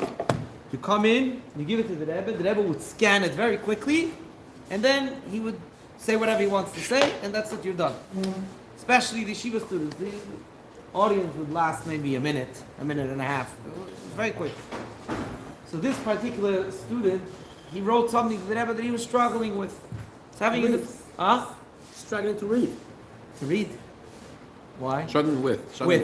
You're struggling with something personal. I don't know what it is. He didn't tell me. I heard the story from him, but he didn't tell me. Something that he felt that he needed strength. He needed to overcome. He needed a boost. He needed a push to be able to break through. And he wrote to the Rebbe about the struggle. So the Rebbe read the note. The Rebbe told him the following. It's very fascinating. He said, you should carry with you in your pocket a picture of the Rebbe. You should have a picture of the Rebbe in your pocket.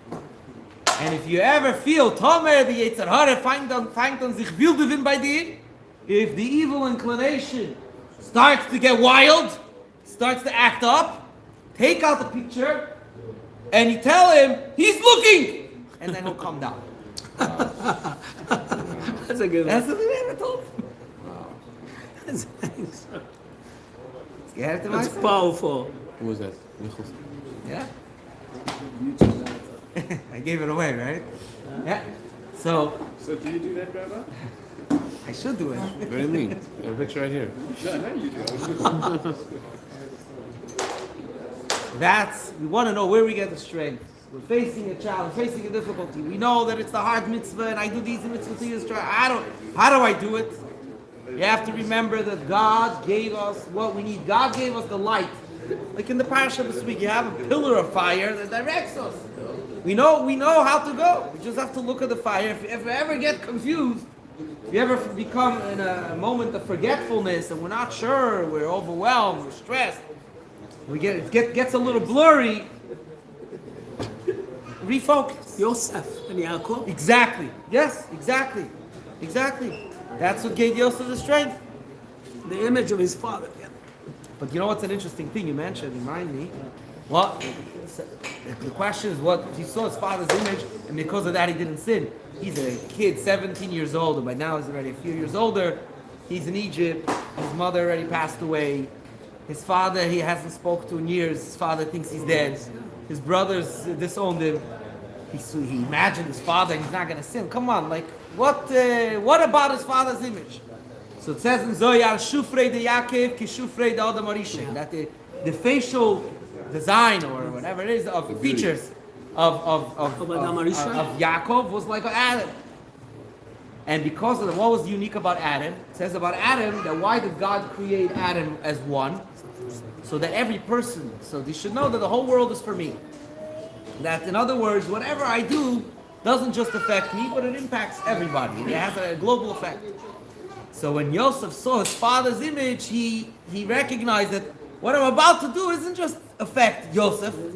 It has global implication. It's going to change the whole world can be dragged down with it. So that's what stopped him. And that's what the Rebbe does for us also, because the Rebbe helps us realize who we really are. And the Rebbe tells us, you're not just a simple, ordinary Jew that doesn't matter, do whatever you want, it makes no difference. You're just a little guy. You're not from the big players. The Rebbe says, you are a leader. You're a melech, you're a king, you're a leader. And whatever you do, the whole world is going to be affected, like the famous Rambam, right? The Rebbe said so many times that every Jew has to always look at the world like it's a perfect scale. The very next act that I do is going to tilt either this way or this way. And when we realize that what we do has global implication, then it's... the world depends on you. That's it. You can't fool around. And sometimes the Yetzer Hara, the evil inclination, starts getting wild. It needs a reminder. Calm down. You're messing with the king. It's not just me that you're starting with. Then he shuts up, and sits down and... L'chaim, l'chaim. L'chaim, beautiful. Good night, Kula. Chaim L'rach. See you at school, Armelina. Thank you so much. Thank you for coming. Oh, now you figure out the Messiah. He didn't tell me what it was. What was the sign? See, he didn't tell me. He says it's Shmina Say 9. I don't know. That sounds like it's not. What is a Bacher? What kind of Nisyonis does a Bacher have? The Mashgiach is getting him in trouble for coming 2 minutes late to chassidus.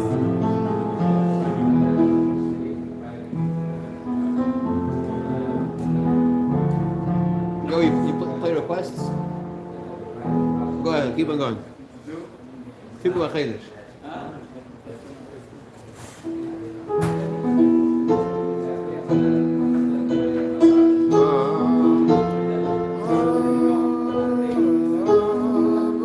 Shkoyach Yehuda. Chaim.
get some more vodka? Of course. Yeah, thank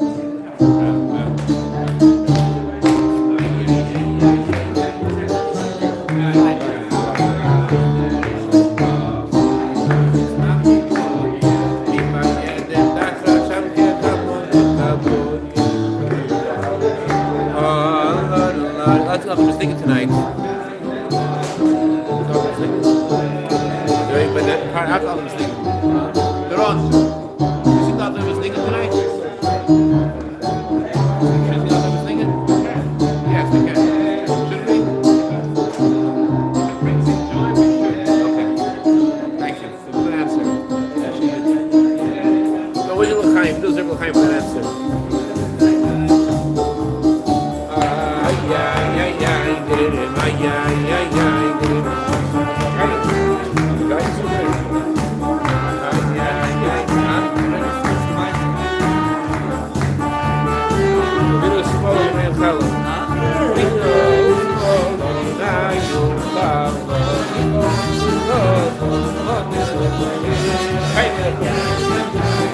Ay, ay, ay, ay, ay, ay, ay, ay, ay, ay, ma, ma, ma, ma, ma.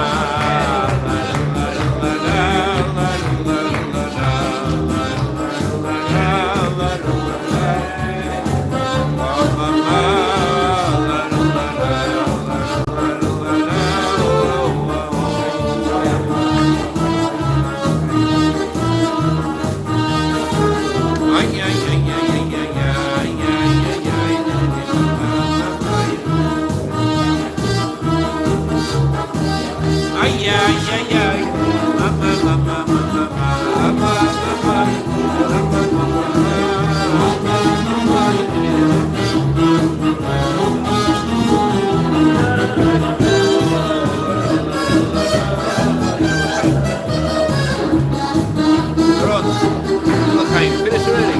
You have to look high before you go to slow.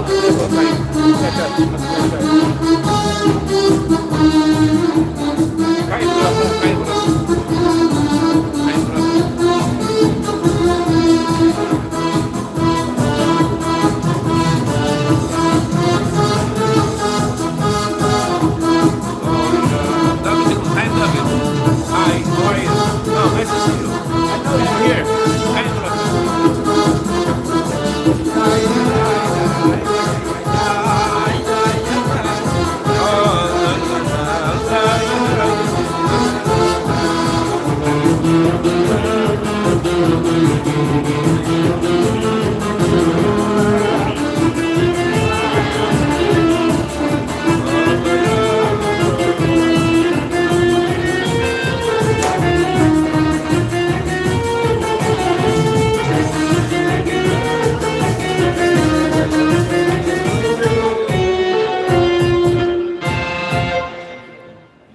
Chaim Baruch.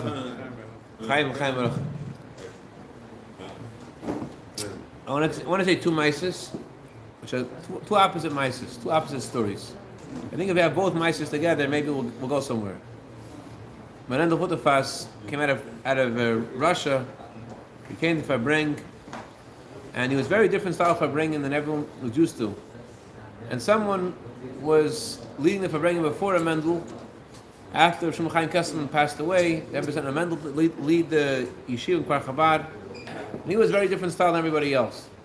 And the guy before a Mendel spoke a very stilted speech about you gotta do this, you gotta do that, you gotta, and you have to do this, and you gotta do that. And everyone was so almost inspired. They were almost inspired. Came out in the Seder Gevurah. So Mendel said the following after he finished. He said, there was a chazan, and a chazan passed by a city, and he saw that he needed a chazan. He wanted to try out for the job. So he went to the president of the community, and he said, "Can I please daven Kabbalah Shabbos? I want to prove. You need to hire a chazan. Can I try it out?" For some reason, the president of the community didn't like the chazan.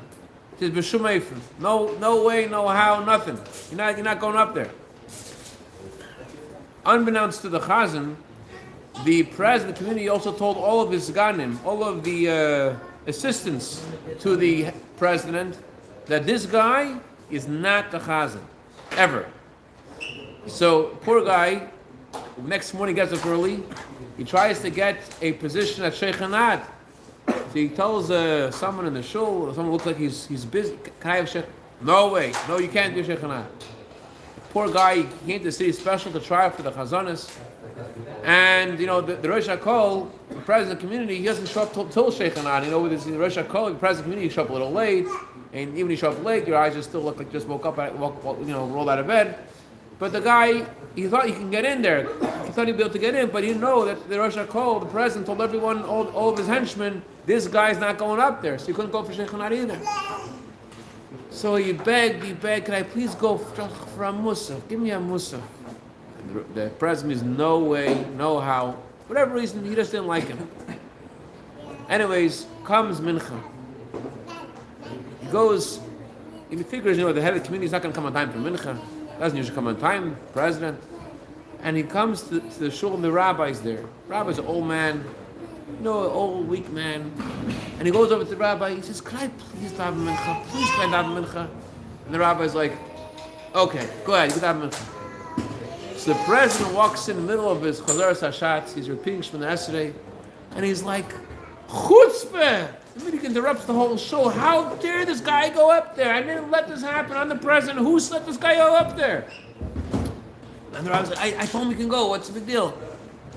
And he says, I said he can't go. I made sure no one can send him up. How did he get up there? So the rabbi said, listen, you don't want to say, you don't want to say, you are one and your name is one. And you, who is like your people of Israel, one people on the earth. You shouldn't let him say those words. So Mendel concluded, well, why do you want to say those words? You want to say those words because you wanted to be a chazan. You wanted to be a performance. It wasn't him. He wanted just, they're taka holy words. But all the things that he wanted to do was just for the performance. So Mendel was giving a very strong point about what a Farbrengen is. The Farbrengen is not about a performance. It's not about saying the holy words, saying the right words. We have a lot of books over there. We could all say those words all day and all night, but that's not a Farbrengen. Farbrengen is about being real. Farbrengen is about being real to yourself. So when we say to be real to ourselves, it sounds like to be lower, right? Not to be higher, to be lower. To be grub. Let me be grub. Let me be real and be grub. But the emphasis is the second mice. The second mice is Isaiah. Poor Rabbi Yoey, he and I are Farbrengen 2 nights in a row, Baruch Hashem together. Baruch Hashem. World-class singer. Huh? World-class singer. All right, so maybe the second mice, I'll leave before the second mice. It's too long already. L'chaim v'racha.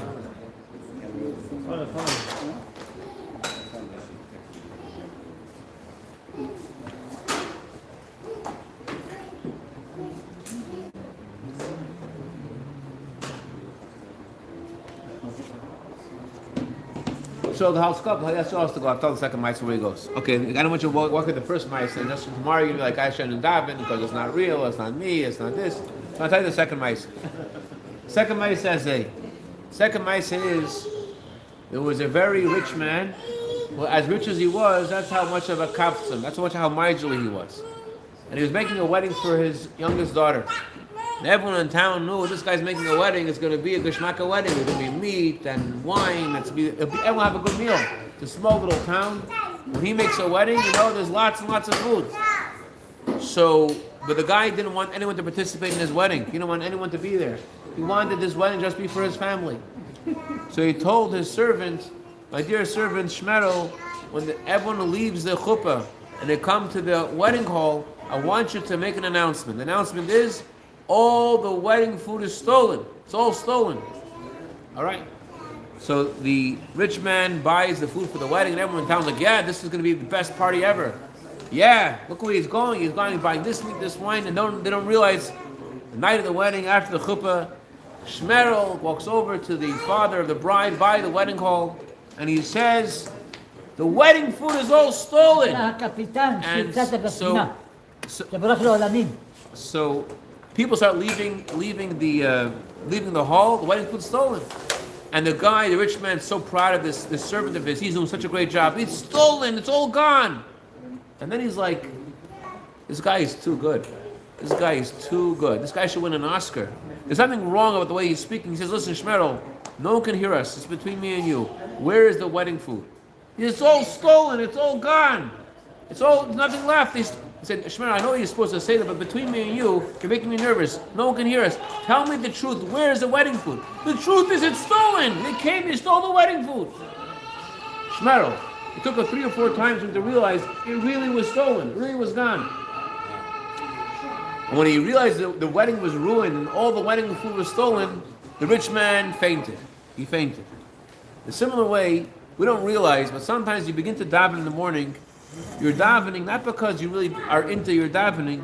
You're davening because everyone else is davening. You're davening because you would feel bad if you didn't daven. It's not like you want to daven. It's like you don't want to not daven. So since you don't want to not daven, so you daven. If I don't say Shema, Shemana Esrei, whatever your level of davening is, if whatever you would feel miserable if you didn't do it, you're doing it so you shouldn't feel miserable. So you have Rabbi Saraf, Baruch Hashem. Oh, Rabbi Yosef Atzadik. Shalom Aleichem. Rabbi Saraf, Baruch Hashem, is saying words of Torah over here in the shul. He's the earliest guy in the shul. Is Mashkim Bais Mendesh. He's a Malamed Ardaki. He's teaching Torah to children. And he, Baruch Hashem, he says the words of okay, well, I'm not going to drive you crazy, Mr. I did it already. So then you say to yourself, well, why am I davening? Everyone else is davening. Where's the mashke? Oh, here's the mashke. Give a kain. I should start mashke. Give a kain a little bit of mashke. You a mashke. First mashke for you. Malamed Ardaki. Then go kain. Chaim L'Bracha. So you said okay, no kappa. No okay, it's also okay. This is no kappa kabis. Chaim L'Bracha. So he when you get to daven, there's a part of you which is saying, I don't want to daven. I still don't want to not daven. There's a part of you. Everyone has different sizes, different how big of the part that is. But everyone has a part of the Yitzhar that says, you don't want to not daven. Like this guy over there is in Roseville. He's like one of the only guys in town who says the whole davening from Meida'im to Ach Tzadikim. It's a little harder for him to like get himself through all those words because like he's the only guy. But here in Pico Robertson, everyone's saying. A lot of people are coming to shul, so it's a little harder to like skip some parts. Anyways, but when you get to Shema, your Yetzer Hara says to you, what just happened over here? Because sometimes you say Shema, you get into it. Sometimes you say Shema, you say V'ahavta Chol Avav Chol Nafsh Chol Midecha, and you mean it, and you get into it. And your animal soul says, what just happened over here? Didn't we have a deal? I told you we're going to do this because it's not real. Why are you going all the way? What happened? And the animal soul says, what are you doing? And you say, at the end of the Shema, you say, it is real. MS. The animal soul says to you, what are you talking about?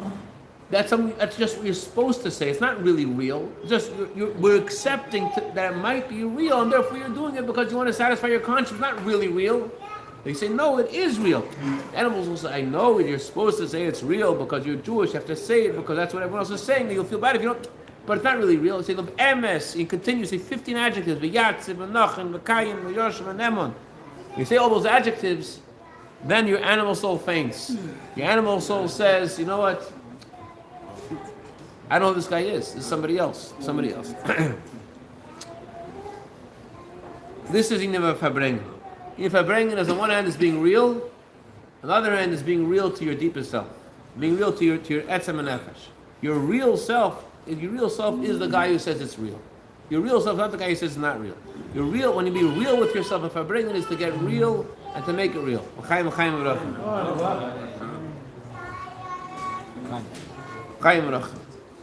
You gotta sing out Rebbe's Nigen tonight. Perhaps we should sing out Rebbe's Nigen and get into it.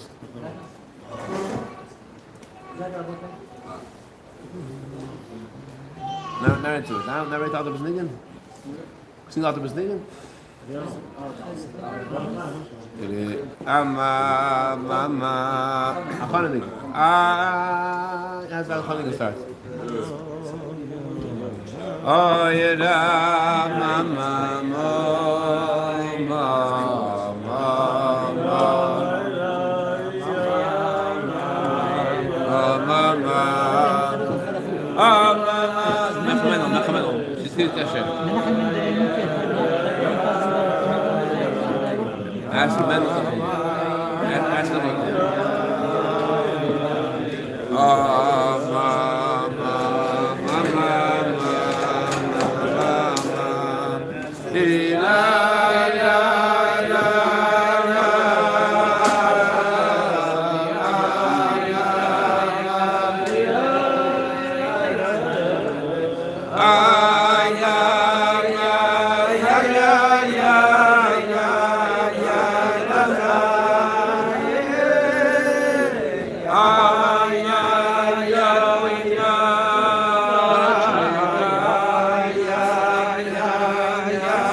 Ah.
We have the chevra here for the Farbrengen. Now we're ready to start. Baruch Hashem.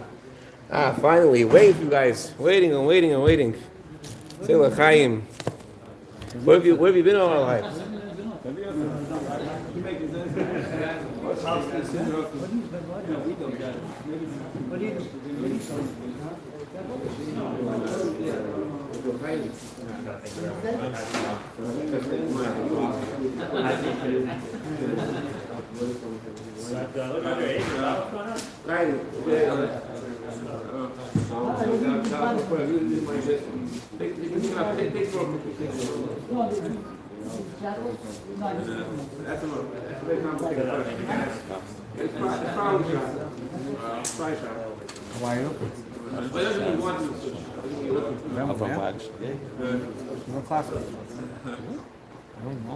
This is Rabbi Korik is about to start Farbrengen.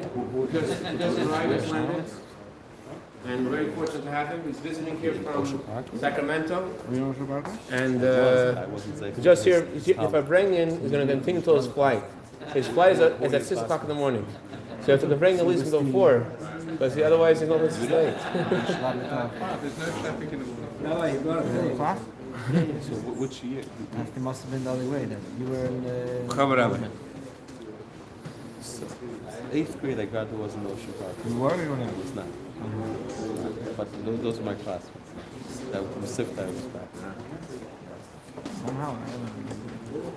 One of the themes of the Maimer this year, every year the Rebbe says it's a Jewish custom to learn another chapter of the discourse. The chapter we're learning this year is chapter 13. 13 is a very significant number in Judaism. 13 is numerically equivalent to Echad, to oneness of Hashem. So the Rebbe explains that it's possible for a person to mention Hashem's name every step of the way. He's constantly mentioning Hashem's name. In his business, he's always saying Hashem, Hashem, Hashem, Hashem, Hashem, Hashem, Hashem, Hashem, Hashem, Hashem, Hashem. Ato Echad. And yet, he's sad when he loses money, not because of the loss of the money. He's sad because he feels, I'm a lo yutzlach, I'm a shlumazel. And when he makes money, he feels, look at me, look what I did. And although he mentions Hashem, Hashem, Hashem, Hashem, Hashem, Hashem, Hashem, but that's not how he actually feels. His fundamental perspective is it's me making the money, and therefore if I'm doing well, I feel good. Doing lousy, I feel bad because that means I'm a shlomazi. Right? If I'm doing good, it means I was a smart man. Then there are Torah scholars. Torah scholars also, they say there's a Torah of Hashem, the Torah of Hashem, this is Hashem's Torah, this is the Torah of Hashem, they'll show you Hashem's Torah, and they say it, and they say it, and they say it again and again. This week, many people have a custom of, those who don't read the Parshas Haman every day, many people read the Parshas Haman this week because it's a custom, the Parshas Haman this week. There's a Polish tzaddik, I don't remember his name right now, he said, people read Parshas Haman, there's a section of Torah about the manna bread, the section about the manna bread. It's a blessing to have a livelihood, to read about how God provided for the Jewish people in the desert. People read the section of Torah about the livelihood that God provided for them. It's a blessing to be, God should provide for you too. So it's a school, it's a spiritual remedy that you want God to provide for you. Read about how God provided for us in the desert. So this Polish tzaddik said, I read it inside, I don't remember his name, said these words. These people do it, they do it every day, doesn't work. Doesn't work. So why doesn't it work? Doesn't work because they're just saying it. You see the difference? They're saying it, but they don't actually feel it. They're saying it. And sometimes, it's kind of like a bar mitzvah boy. Tell a bar mitzvah boy, you should read the Torah in your bar mitzvah. Read the Torah in your bar mitzvah, and that's important because now you can read the Torah. And what happens is, the mitzvah boy feels like, what's bar mitzvah mean? I'm going to perform. And then when the performance is done, then he doesn't know if it's anticlimax. He's not. As opposed to if you tell the mitzvah boy, don't read the Torah at your mitzvah. When you're a mitzvah, you have to start doing mitzvahs. And one of the mitzvahs is putting on tefillin. And let's learn how to do that. It's a whole different bar mitzvah. It's a whole different angle. That's the correct angle. It's better not to teach your kids how to read the Torah on the bar mitzvah, they've just said, because then you misangle them about what they're trying to do in life. In a similar way, it's possible to misangle who we are and where we're going. The Maimer Basalagani this year, they emphasizes that Paro got blessed by Yaakov. And because of Yaakov's blessing, the Nile River rose. Because of that, the famine ended. And yet, what did Paro say? Paro said, I made the river and I made myself. But we could think, yes, we could think that's Paro made that mistake. Paro, he's a terrible man. Oh, Paro, he's bad. The Maimer in Basalagani this year, he doesn't let anybody out of the equation. Whether you're a Torah scholar, whether you're a businessman, do you feel the magic of the Torah? Do you feel God's talking to you in the Torah? Do you feel that God's guiding you in your business, that you're not going by yourself? Or you feel it in your hands? So the power of this year's Basalagani is to redirect your fundamental perspective of how you look at what you're doing. To feel that, essentially, to feel deep down, actually, really, not to say it, not just to say Parshas Haman and you said it and you're done, to actually feel that this is the emes, that you're not going by yourself. That you're going with simcha, not that you feel lousy, you feel great because you're not going by yourself, you feel God's taking you in your business. This is the call of the hour of this year's Basalagani. Erin Sof Mata Mata Tachlis means that you're able to feel in your office, in your looking at your phone, at your bank account, in your rises and falling in your business, to feel that you're not going by yourself, and therefore you don't feel good. Oh, look how smart I am! Don't feel bad. Listen, we're human beings, and therefore we have all these kinds of thoughts. But at least you know a direction. You know where you're supposed to go. This is what it's about. L'chaim v'bracha.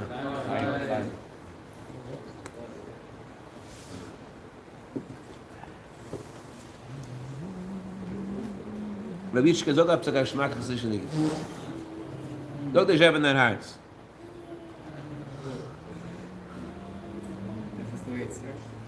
Zog ist eben dein Herz. Hey, listen. We have rules here. The rules are, you can't leave so quickly, and when you get up to leave, they'll say 5 more minutes. It's not 5 more minutes.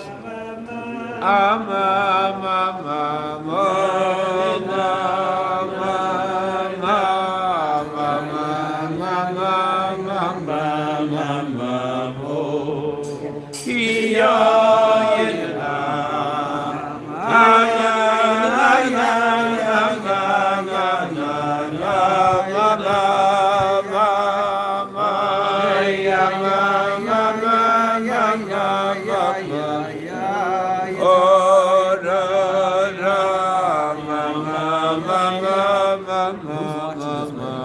it's on YouTube. I don't know.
Listen, these guys, their golden slippers are going to turn into, in two minutes. I got to tell you one thing, I'll let you guys go. There's an emissary of the Rebbe in Ukraine. His name was Rabbi Lifshitz. And he was in New York because he needed to raise funds for his activities in Ukraine. He wanted to make 10 Passover Seders in various villages in Ukraine. And he needed to buy 20 airplane tickets for these yeshiva students who were going to go to the Ukraine for Passover. The problem was, he had 10 wealthy people giving him $18,000 a month to maintain his activities in Ukraine. And little by little, every one of them, except for two, stopped completely. Their businesses changed, whatever, they couldn't do it. So he had come to New York to raise funds because 80% of his budget was now, had to figure it out, now Passover is coming. So he comes to America, and all of a sudden his phone dies. That's just it. It dies, but it's not working anymore. All right, so we'll have to call up he had a list of people he wanted to speak to, and who's going to speak to now? He doesn't have a list. So he's going to call up his wife and ask his wife, but perhaps she has on the computer, she could just tell him and she'll write down the numbers and whatever, his phone's not working, but no. He calls up his wife, and his wife said, "Oh, you won't believe what happened, it's terrible, the computer died." And not just the computer died, the computer is irapala. There's no cloud, there's nothing, not in Jupiter, not in Uranus, not in Gornish, it's a black hole, it's all gone. So he didn't want to tell his wife. That's actually why I was calling. I was hoping you have stuff on the computer because, no, she said it before. So you don't want to dishearten her. Okay, all right, okay. Now, the travel agent. He wants to get from the travel agent 20 tickets. But he owes money to the travel agent from the year before from Passover. And now he has to go ask him to give him 20 tickets for these 10 boys. What's he going to do? So he walks out of the office over there he made a phone call from. And he says to God, listen, God, these are your children. If you want them to have a Seder, there's one or two things going to happen. Either you're going to give me a sack of cash right now, there's going to come a sack of cash, or your children will have a Seder. It's not me, it's up to you.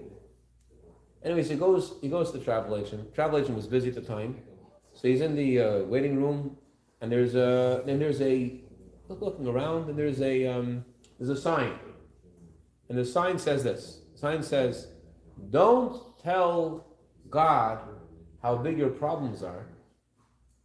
Tell your problems how big your God is. Those words caused him to have a metamorphosis. Change him completely. You know what those words mean? In other words, usually we say of big problems, and I say, God, why are you doing this to me? But the sign said something else. The sign said, you have a lot of problems. You can't break me. You can't break me these problems. You're going to break me? This, that, the bills, this, whatever. You're going to break me? Are you kidding? You know how big my God is? You know what I'm going with? You know what's the difference? Jews are by the Red Sea. One way of looking at this, whoa, God, what are we going to do? See, you're going to scare me. You know who I'm going with? I'm going with Moses. I'm going with Yud Shevat. I'm going with the Rebbe. We're going towards Mount Sinai. You can't scare me, little C. That changed him completely. So when the travel agent came back, he was so excited that the travel agent was convinced that somehow he's going to get paid. And he did get paid. He did get paid because he opened up a channel. How do you open up the channel? He opened the channel by saying to himself, don't tell your problems don't tell God how big your problems are. Tell your problems how big your God is. Is that a difference? There's two ways of living life. They both sound godly. But one is, if you say the first one, you end up going to the Gan Eden for losers. It's Gan Eden. It's Gan Eden for losers. God, there's big problems on me, and you get into the Gan Eden for losers. Then there is a Gan Eden, then there's a coming to Mashiach. Coming to Mashiach, Chis HaMesim, is where the people will say to their problems, you can't break me. I'm going with God. You get the difference? That's what the Bais Bezalel is saying this year. It's saying, don't, you have to know who you're going with. Know who you're going with. You're not going by yourself. Chaim No, what's the problem? Sorry, that was 30 years ago, so imagine inflation. A shliach came by the Rebbe and he said he had $60,000 or $80,000 debt. Oh, and today it was like a story, at least $1 million. He was like all nervous. I think he was like, this. And the Rebbe said, for the Abishai,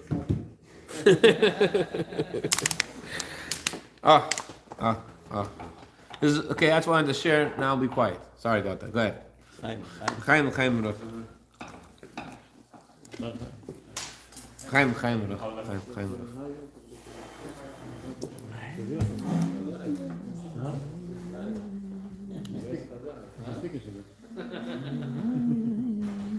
Rabbi Savititsky in Belgium, he has a menorah, a big menorah in a public area, and it's, what's in the back of the public menorah?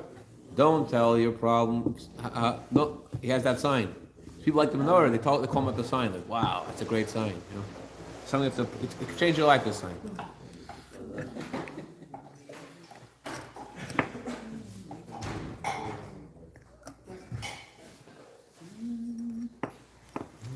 Discuss here.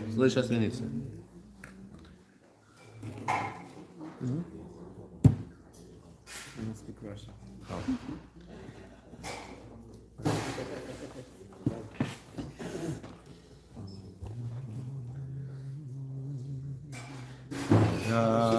Said by Farbrengen, one shliach said to another, I'm having trouble sleeping at night. Why? $10,000 in debt. So the other shliach says to him, for $10,000 you're not sleeping. So you might as well be in debt already. $100,000. It's back then. Today it's $1 million.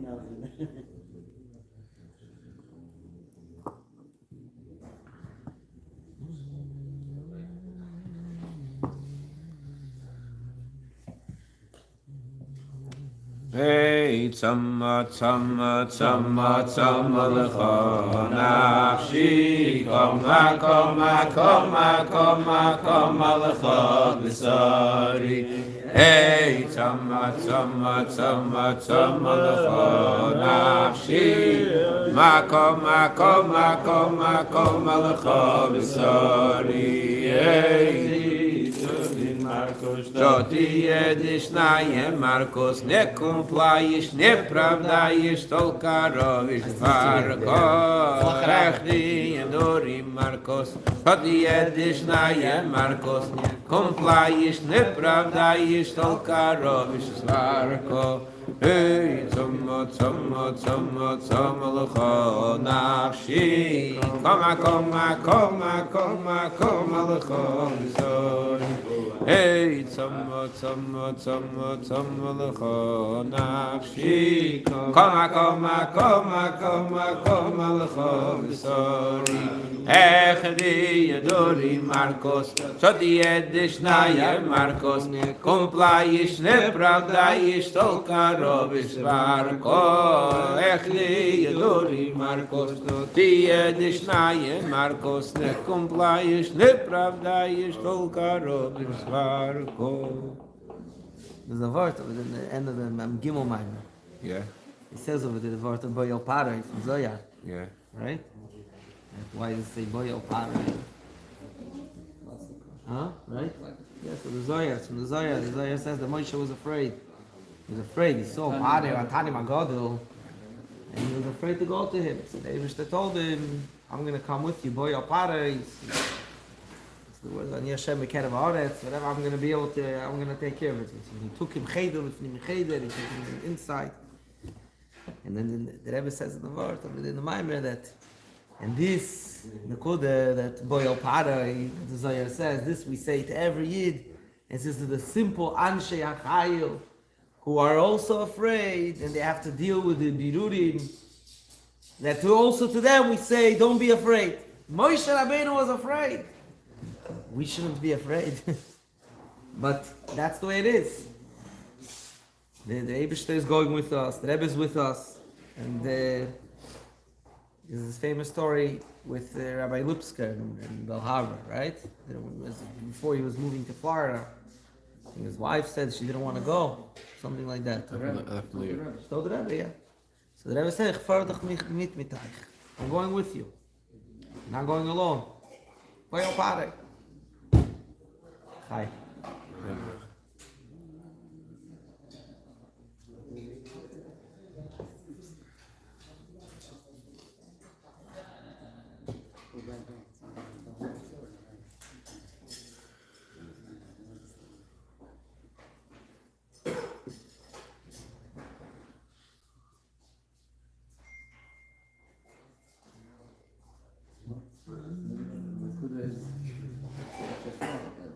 We're the ones. Yeah. D-Day was made. The simple soldiers that made D-Day happen. Right. D-Day. Dida Natzach.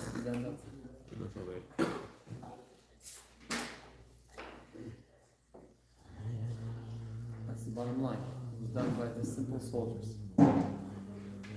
That's the whole day Rashbi. The Rebbe took simple people and Midget soldiers, giants. Shalom Bear. I think the way to do this is like this. I think the way to get to the Bais Lagani. how are you? I think one of the ways to get to the Bais Lagani this year is not to use your phone before davening. That's what I think. Because you use your phone before davening, you're inviting the world into your life before you're inviting Hashem into your life. You say Meida'ani, it's true you say Meida'ani. As soon as you say Meida'ani, then you check your phone, your email, your WhatsApp, your text, whatever it is, you're inviting the world into your life. The Rebbe once said there are no misnagim nowadays. I'm not saying what you do, Ivichka. I'm saying that some people, the first thing they do in the morning is they check their phone. Some people check their phone after they brush their teeth. Some people check their phone after they say brachas. But the fact that you're looking at what the world is saying to you, before you're asking yourself what you have to say to the world, what Hashem has to say to the world, you're basically not able to write your own story in life. You're inviting the world to write your story. You can't ever write a story unless you.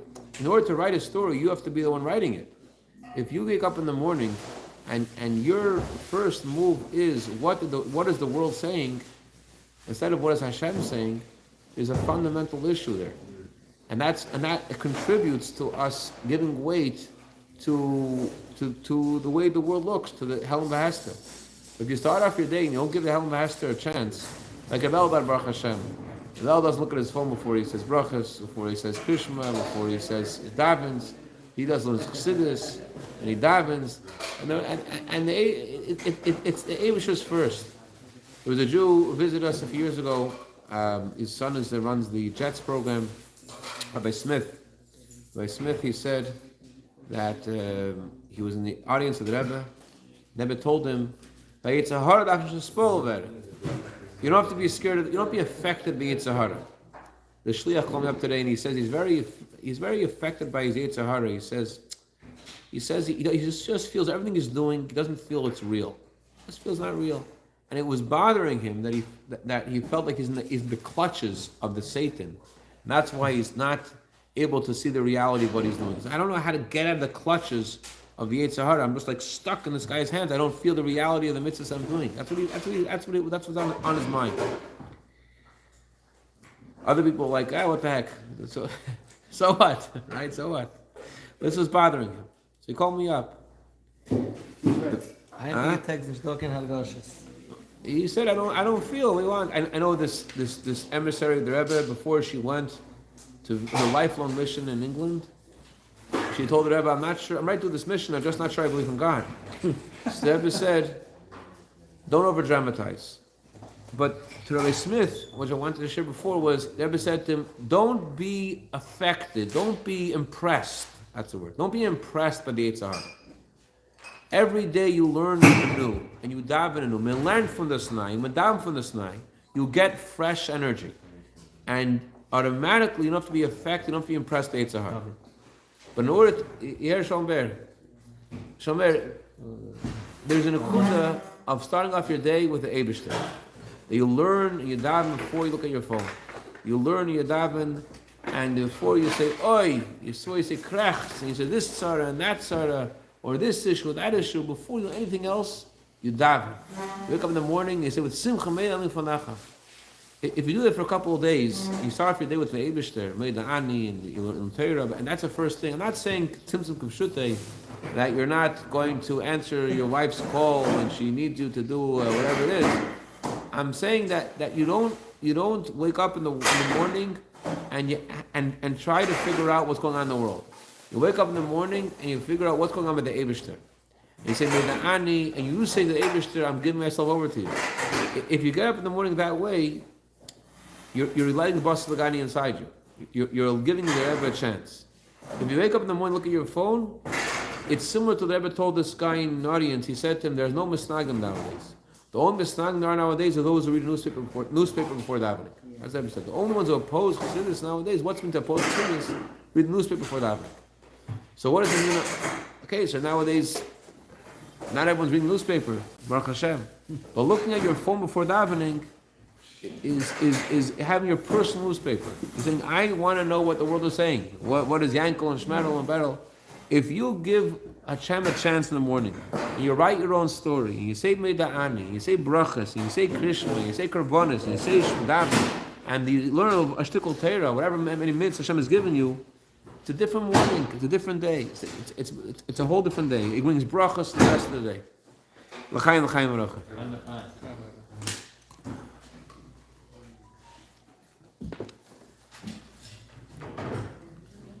Shomer, was machst du, Shomer? Avada meint ja, das meint ja. Avada nicht. Avada ja, avada nicht.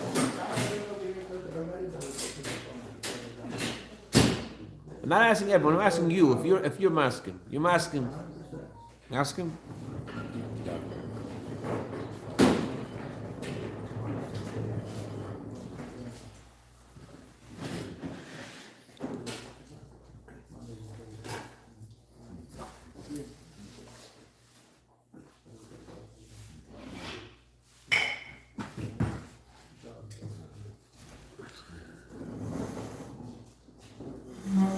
Ki Yonu Amecha Ve'yato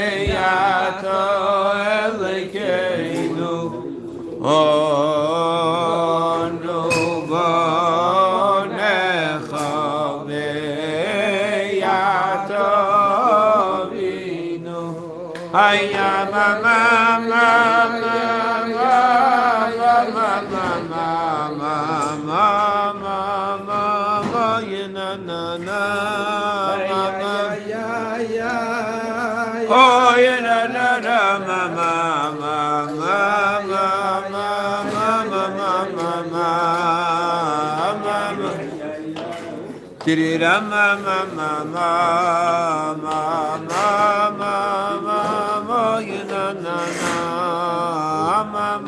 Shalom, what's your name?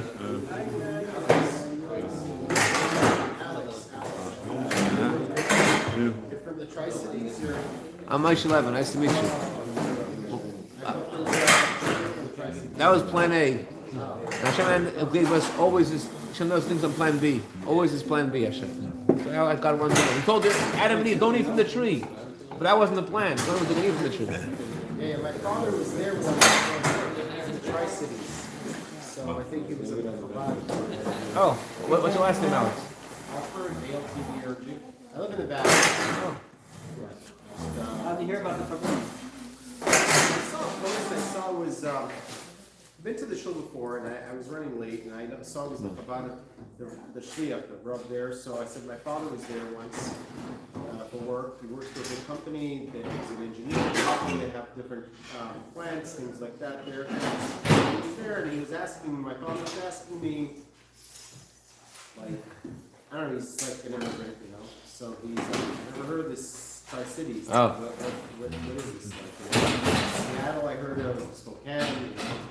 Tri-Cities, I don't know, like, there's a, so I looked it up and I said, it's like in between, closer to Spokane, on the border of Oregon, whatever, so, there's a Chabad, you know, there's a Baruch Hashem, you know, it's the Rebbe's plan, you know, so, not such a big city, but, hey, that's how it works, you know? That's what it's supposed to be, you know, so he said, okay, great, so I think I called them up, whatever it was 2 years ago, and worked out, you know, so my father spent the shabbos, with me shabbos, I don't remember what it was. I looked at a daily minion, I don't know what it was, but yeah, so Baruch Hashem, yeah, I was hoping maybe he was here, you know, he didn't make it, but another time, you know, Mirz Hashem, it's the way it's supposed to be, you know? The way it's supposed to be. So, but Hashem had a different plan. Yeah, no, I'm saying right. So what do you think? What's the meaning of the plan? Why do you want you to come here tonight? If it wasn't to meet that guy. No, so I wanted to hear some stories which I heard, Baruch Hashem, and this stuff was like you never know, you know, like Baruch Hashem, like we have somebody that, and you think it's a small town, maybe nobody ever heard of it, whatever it might be, but so I said okay, so you know that was it spoke to me, you know, but it's very nice, you know, but I met the Rebbe when he was alive. He was in his older age in New York. You spoke to him? Yeah, I was a little bit. Share with us.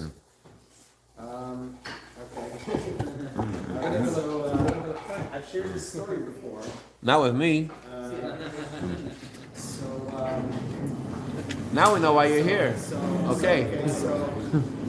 should I sit down or should I stand? Wherever you're comfortable. Whatever you're comfortable. We're at the time of night wherever you're comfortable. I've shared this story before. Mati Zlotowitz, I told him.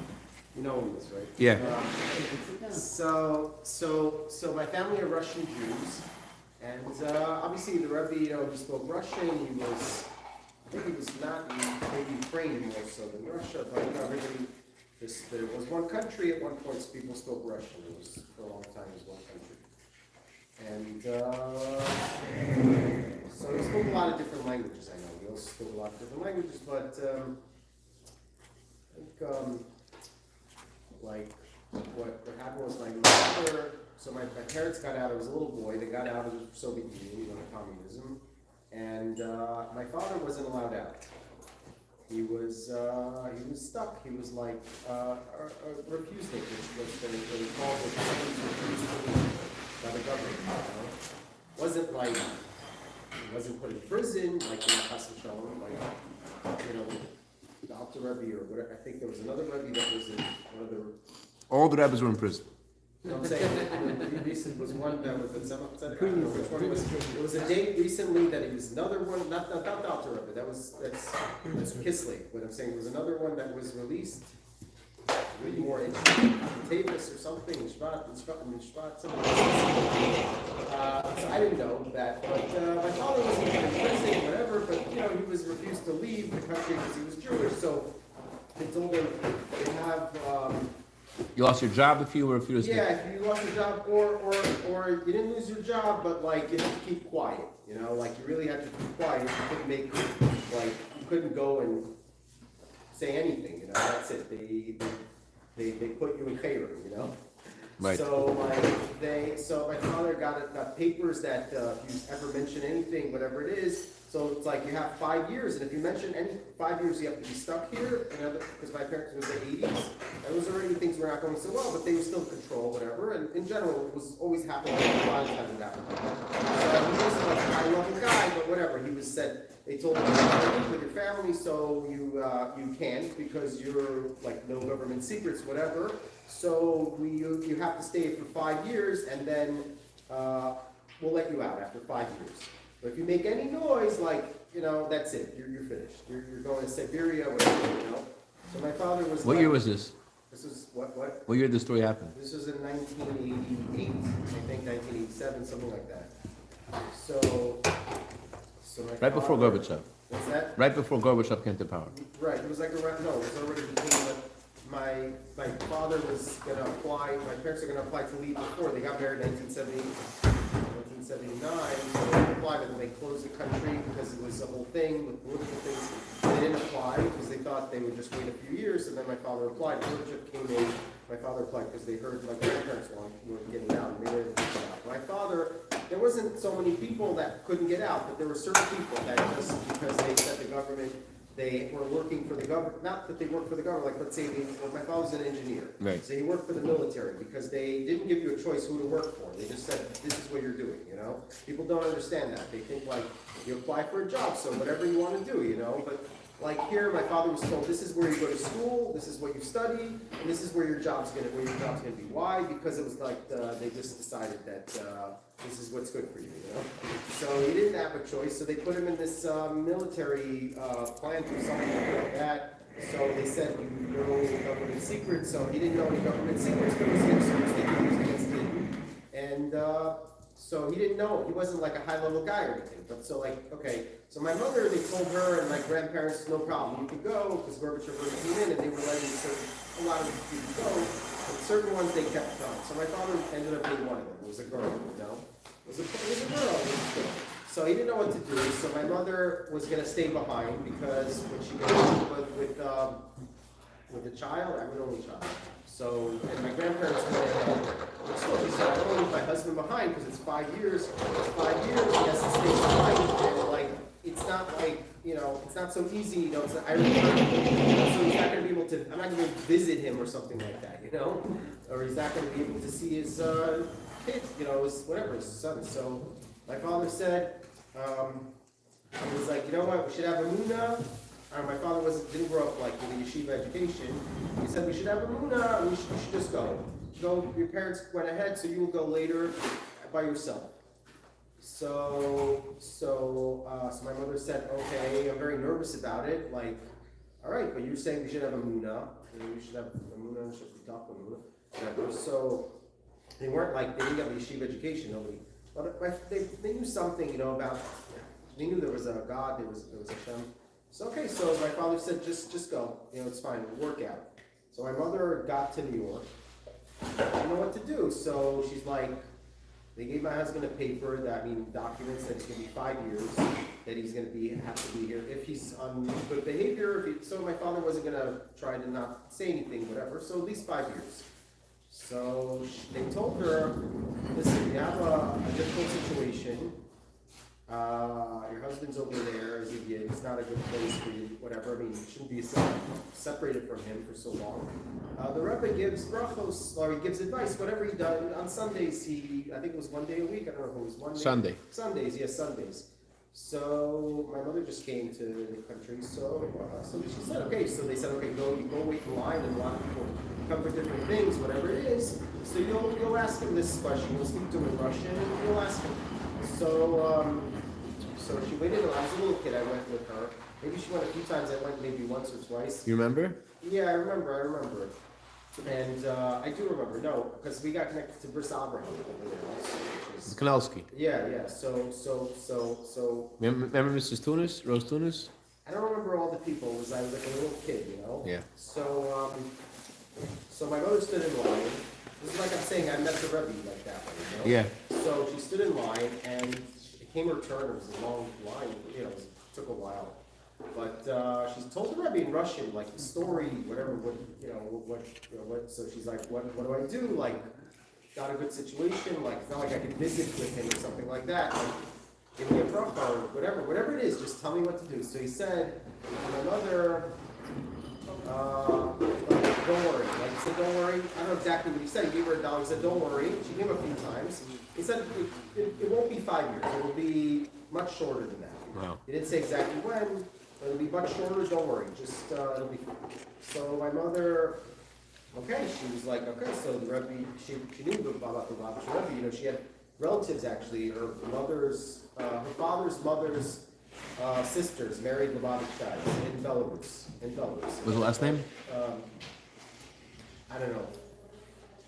Better or something, maybe better or something. Okay. Chabad last name. They lost touch because after World War II, this is before World War II, and after World War II, they wouldn't let any letters come through, whatever. So she knew, like, Chabad, you know, Lubavitch. She knew a little bit. So she's like, okay, listen, you know, it sounds like it's, I'll just have a Luna that. It was very helpful. She was very happy about it. So she was like trying to ask around what to do, this and that. So the other people were trying to be helpful. And at the end of the day, like something changed. Gorbachev was getting stronger in the government, and nobody knew because there was a lot of infighting in the government, back and forth, whether they were going to let him do things that he wanted, or Stroika, Glasnost, you know, all these reforms, or not. There was pushback. You saw the whole coup they had over there in '91. That was later. So there was a lot of back and forth. So they decided, but my father at the end, they told him to go to Moscow. He was living in Ukraine, Lithuania then. He moved to Lithuania to try to get out, but it didn't help. They had tanks that rolled in. My father said, and they told him In the summer '91. Yeah, '91, and they told him to like, and no, that was in Yeltsin. Lithuania was before. It was before Lithuania, because they were trying to separate earlier the Baltic countries, Estonia, Latvia, Lithuania. They were always having problems with the government. So they told my father, you know what, you're from Ukraine, you came over here, it's not going to help, whatever. But you should go to Moscow because you should go to the embassy there. There might be some changes or something different. So he went there, and he stood in line, whatever it was, and they told him, you know, we might change our minds over here because there's different political things going on. So, you know, just wait, you know. So he came back to the embassy, whatever, to the Russian government building, whatever there, and then they told him, you know what, yeah, we're changing our minds. You're going to be allowed out earlier. Just wait a little bit. Just wait a little bit. Come back again. So he came back again, and they gave him a form, whatever it was, that okay, now you're allowed out. We have we arranged a flight for you. You're going to go to Finland. You couldn't go directly to America. My mother went through Italy at the time because you couldn't go. After that, after the whole falling apart, that they fell apart, 1990, 91 you could, but it was before that. Okay, so you can go on a flight to Finland. You get to Finland, Russian flight, this is a communist flight there. So then you transfer to the Western, to the European airline. And so they arranged everything. So it was just within a few months, whatever it took. With that, it was like basically after about a year after my mother came, so he was able to come after that. Like about, actually, it was like less than a year, just about a year. They said 5 years, but it ended up being much less. So And my parents were like connected to Bais Abraham. They kept the connection, and it was a long thing. So met the Rebbe again afterwards, and yeah, I was like a little kid, so I don't really remember so much. So I just was like, just kept the connection, and it was a big thing. It was always something that my mother still has the dollars, and I saw them. Thank you for sharing that. Beautiful. I mean, it's very relevant because our Yetzer Hara is saying that we're going to be in Golus for 5 more years, Chas v'shalom. And we have to, and the Rebbe is saying no, it's much less than that. We're going to actually see. Imagine, close your eyes for a second. Think. You're going to see Abraham, Yitzchak, and Yaakov, and Sarah, and Rivka, and Rachel, and Leah, and Reisha, and Aaron, and David, and Shlomo. We're all going to see them with our eyes. It's a real thing. You can think about it for a little bit. It's like, it's really going to happen. Yeah, so, it was that the Rebbe gave my mother hope. It was just that she was like so depressed and everything. It was like and so many other people, of course, other stories. People came for different reasons, And so yeah. Chaim Racha, thank you so much for sharing. I really appreciate that. Thank you. Chaim Racha. Ki v'simcha seitzeyu v'shalem tuva le'arim v'chol atzei asodeyim chalcha ki v'simcha seitzeyu tuva le'arim v'yagvoy siptu lechem rina v'chol atzei asodeyim chalcha